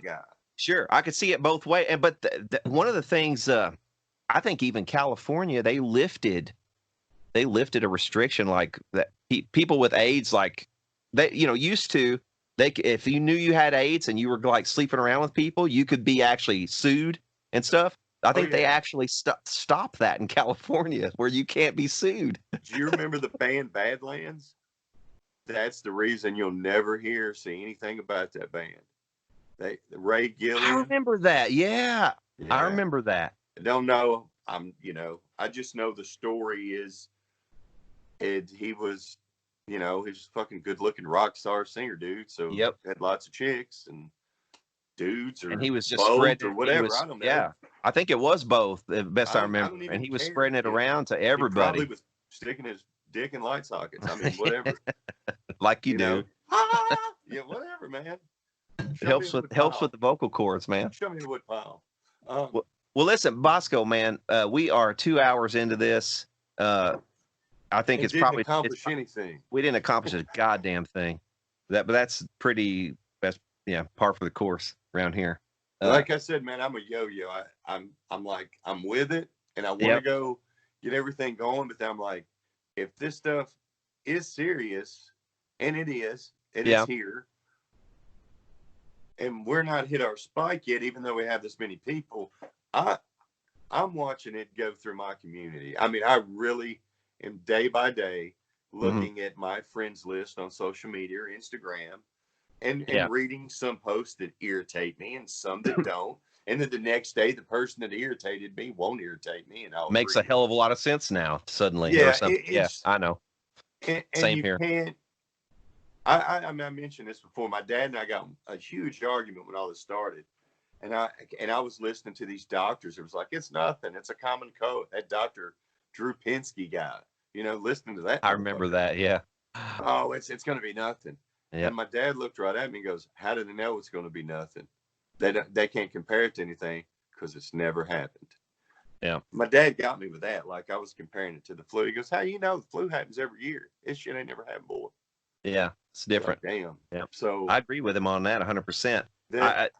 So is it going to come back? Is it going to be back here all the time? Are we going to have reoccurring SARS-2 seasons? If one postulated theory, obviously, in conspiracy circles, has been that it was man-made, and that it was man-made by people with connections to like Bill Gates and people like that who are going to give us the vaccine. So it's you create the problem, and wait for the reaction of society baying for this vaccine, and then you offer up the vaccine that you probably already had before it even fucking was released. So if you go with that theory, then probably it's something that will recur and continue to be out there because they want to sell you a vaccine every goddamn year for the rest of fucking eternity. So why you're wouldn't thinking you do they that? want to do like a flu vaccine instead of like a smallpox where you get it where once. you get something every fucking year or whatever, and there's you have to understand the risks. Like if you don't get it, you're gonna be like, I don't know, a lot more likely to die than normally with a flu or a cold or There's so many, even doctors can't agree on like the cytokine storm in your lungs and getting the vent set and your PEEP, and should you do this or should you take this inflammatory blocker? Well, that's why they're constantly. If you go to that link that I showed, the protocols, they're constantly updating those protocols, like as they learn more, and they get more feedback from doctors in the real world who are treating this. They're actually in. That's why they've distributed it to all the universities and stuff too, so that they can get the feedback. Like, is this working for you, this protocol? Because we're going to tweak this shit if it's not working, and we're gonna, and we're gonna tweak it with a direct regard to real world scenarios, not some fucking not Fredo on CNN trying to talk something down. Fredo's brother said he wasn't an open up till God just said Fredo's brother. I'm a dickhead. Fucking asshole, bro. Mario Cuomo. Mario Cuomo. I was like Andrew Cuomo. Mario Cuomo. You disappoint me, Fredo. Till May 15th. Another month. And schools will be out by that time. Our schools here would be. So we're not going to school. Be the end of May for us, but I think they usually let out like the last week of May, like May 30th or something, like around there. I think we get out a little sooner, but I don't know, man. It's the healthcare worker situation, because we live where the hospital is. Our numbers are definitely higher because people come here to get tested, and then they're on the Hopkins County thing. But a lot of people were coming from Christian County because they couldn't get tested there. Yeah, trying to get a test. Yeah, so either way, our counties are, Were you thinking about going to getting a test? No, because I've not ever had any symptoms other than when I was sick, and it wouldn't do me any good. Yeah. Unless, but what if? But the I would thing do an antibody test in a second. The antibody test. That's the one I want. I would get it as long as they're not sticking me with something or drawing DNA or something like that. I'd be okay. But that's another thing too. It's like this could easily be. Here's my paranoid side coming out, man. I can't help it. You have to forgive me. But this would be a golden opportunity if you wanted to get all the DNA, like of people who didn't buy into your Forever 21 or whatnot. Forever. Yeah, that's a what I'm talking about. 23. Me and 23, not Forever 21. That's a clothing company. 23 and me. I mean, 21. 23 and me is what I meant to say. Oh, that's dumb. That's awesome. But obviously they've been trying to create a database for DNA, for the human genome. They're trying to get the world genes in a database so they can they know, what's what, and they can actually do a lot of shit with that information. This would be a prime time to get it, is all I'm saying. I mean, it's pretty interesting if you watch like some of the forensic files and cold cases, how they've gone and taken DNA, like Golden Gate Killer. That guy, they would have never caught him. They did. They got him. I know, but they would have never caught him. They got him through 23andMe or Ancestry, they found like a distant cousin. Yeah. Who like accepted the, thumb up or wink or whatever you do. Yeah. And got him. So. But see, that kind of story right there is going to be the thing that causes a lot of people to say, well, it's a good thing then. Oh, you know? Well, I'm down with it. I know this. Keith Morris is a good friend of mine. Looks like a big. I know Keith. Yeah, big old dude. Yeah. Okay, so Keith does an Ancestry.com thing a year ago or 2 years ago, right?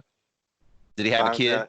He has a son he never knew about. Dude, there's so many fucking people like that. There's a dude, D-Lab, who has a YouTube channel, D-Lab. He discovered that he had a daughter he didn't know about. Or whatever it was. Or she, what was it? No, he knew about her. But he didn't know what happened to her. He didn't know where but she had taken it and found him through Ancestry.com or something. Yeah. Decades later. So that was, man, there's been a bunch of those. Keith was tickled. He was like, I always wanted a boy. And the dude rides Harleys and big fellow. No shit. So, that's cool, man. But yeah, man, if they can treat cancer better because it attacks a certain genome or a specific sphere of your DNA, then there's something to that, maybe. Because there was a guy that did this, and Krasinski, he was a cancer doctor, and he had all these therapies, and same with like the AIDS thing you were telling me about, where this guy, the people said they were cured of cancer. I don't want to say that. The people and the doctor did. And this therapy was based on different people got different stuff. And so just like with this, they're saying if you have O-type blood, okay, this is a crazy thing. In an English newspaper, it was like I'll have to find it, but one of the things that said smoking so detrimental, they were saying that it might be a good thing because the cilia that get inflamed that are the receptors actually covers it up. Covers it up, yeah. Now, it's anecdotal, right? The percentage of smokers that get it are fine are like way up as opposed to people that don't smoke and get it. It's like 14 to 1. I wouldn't be surprised. You would get a ton of backlash for even suggesting something like that now, which is that goes back that's to fine. That's fine. With smoking, it's That's exactly same here. And the same thing happened to me when I was talking about Eddie Van Halen. He would keep a pick in the side of his mouth, and he said he got cancer. He thinks that's what gave it to him. I'm not going to argue with him. But here's the thing. I don't think necessarily that was the pick that did it. I think it might have been the combination. The pick was more of a catalyst, like something about the way the pick was interacting with his teeth or fillings or anything. Yeah, there was some kind of something going on there, whether there was a microscopic electric charge or something that was being, who knows. Jason Becker, you know, when he got Lou Gehrig, ALS is probably the way you're supposed to say it, Lou Gehrig's disease. Right. I remember reading every article in magazine because I was a kid and I thought, man, you talk about just a fatal blow. Like we were talking about my friend Doug who could see and couldn't see. Right. You're on top of the fucking David world. Lee Roth band. Yeah, exactly. It's like Ozzy and David Lee Roth. Who you want to, and then you find out you've got this fucking debilitating thing. What do you do with that? It's real weird. Crazy. I mean, the fact that he's even still kicking it now and still making music. I mean, that's awesome. That's really awesome. I was going somewhere with that, though. We were talking right before about. I was talking about the Eddie Van Halen thing and the smoking and when there are people that have, and I'm not making this up. You can Google it. It's called. I'm going to say it wrong. Shetland. It's like CHETLATION. It's this process where they remove your fillings because most people's fillings have mercury in them. Yeah. Or metals. And so to your point, if you've got a metal pick that's made of something and you got this mercury filling or you were smoking while this was in there. And you're creating a dielectric in between the two things and you've got this constant charge maybe even passing between the two. Who knows what's going on there that's causing a problem, and it could have been a catalyst. who's not going to argue with the guy? Like, and that's all I was saying at the time. But be prepared for people to say, "This dude thinks you should start smoking," for blah blah blah, and there will be a ton of comments. But you just have to ignore that shit, dude. Because I get it all the time. You just get dipshits who are just like, "He said this," and I didn't fucking say it. If I could read, that might concern me. Yeah. Man, you assume way too much about me. I get all my information off the talking pictures. I like him talking pictures. And talking you ain't got to put in much effort. God dang, I tell you what, man, I'm going to get in the semen pond after this and do a couple laps. So, some dude told me, man, my last video I made over on Channel 1, I was fucking around with a pedal and I was barefoot because I'm in my house. I'm in my house and I'm barefoot and the dude's like, put on some fucking shoes. And I'm like, in your house? I was like, you dirty son of a bitch. I was like, fuck you. I can't eat off your floors. Everywhere. Yeah, exactly. As I was saying, man, totally. How come all WAs pick up FM or AM radio? Is it the fossil inductor or what? Because every WA I've ever used. Oh, yeah. They always pick up radio signals, and that dude's was like tuned. It was so crazy. There's a lot of comments that kind of explain it, and I kind of hearted those so it would buoy to the top. But yeah, that's essentially, there's a coil in there. It's fossil inductor. Yes, the inductor has a lot to do with it. There is some kind of something is acting as a diode also. That's acting as a detector early in the signal chain somewhere, and also the guitar and the cord was the antenna. So it's actually my body was actually picking up the signal and feeding it down through the guitar, and it could have actually been the pickup, my belly and the pickup being close together like that.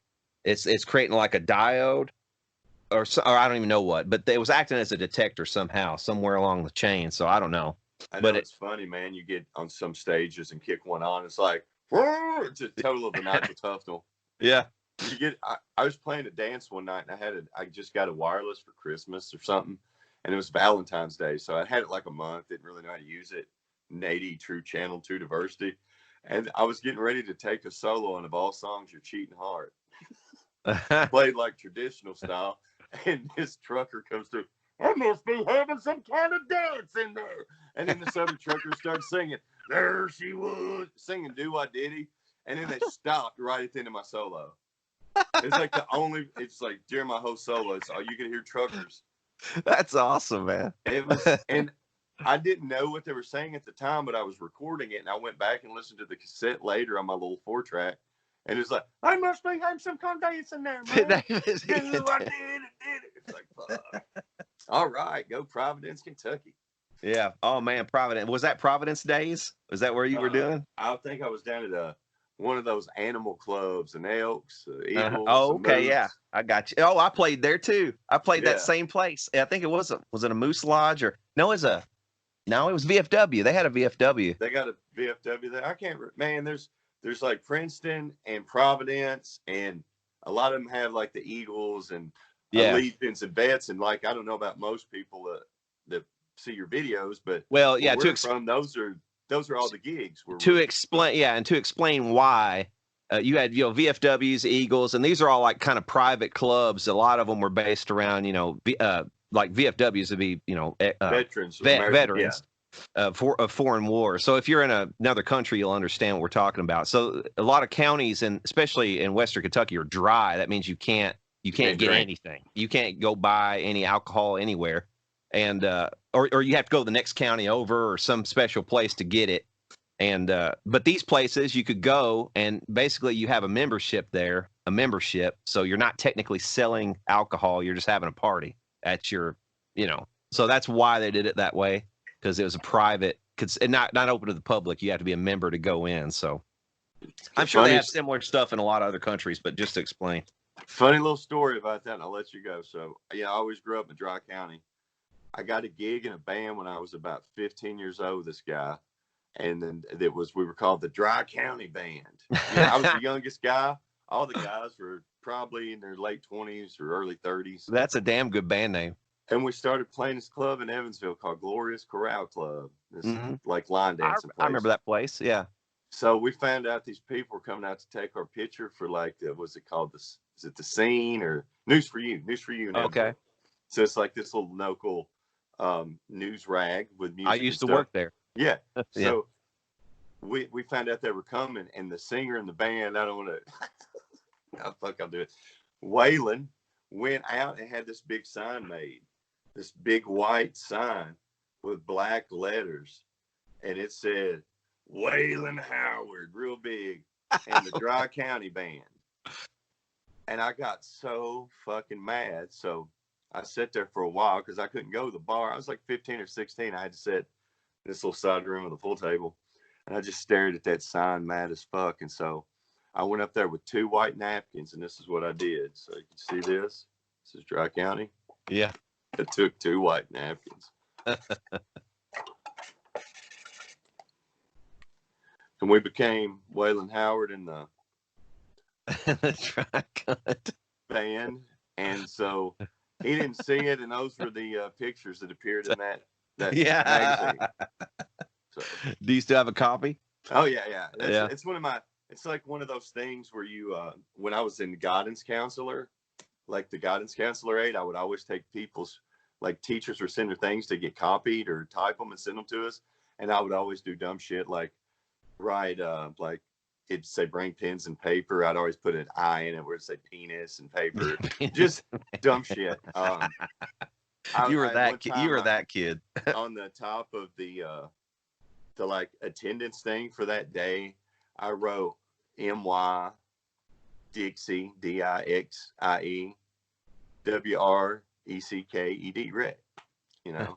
And this woman just kept reading it. She read it about 4 times, and then she just looked up right at me. She goes, "Can you just go to Mr. Barlow's office?" Yeah.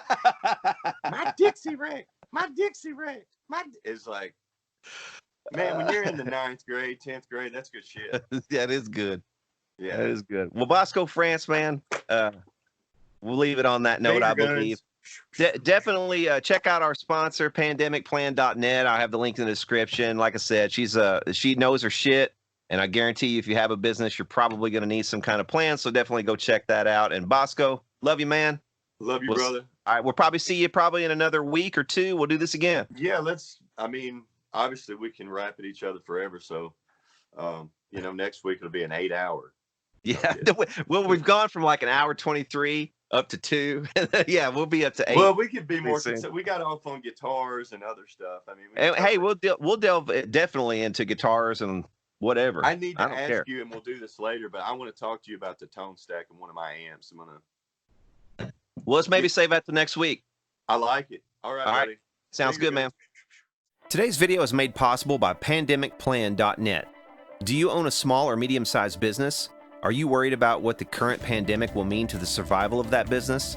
You are going to need a plan. My friend Jenny Goff has created a 3-part video series explaining why you need a plan and how to create one specific to your business in only a couple of hours. Professional consultants charge thousands of dollars to create plans specific to your business. But at pandemicplan.net, you can create your own plan using a handy done-for-you template. You'll be armed with the right plan to exude competence and inspire confidence in your business's ability to weather this storm. Visit pandemicplan.net today to watch the free video series and create a plan of your own with the done-for-you template.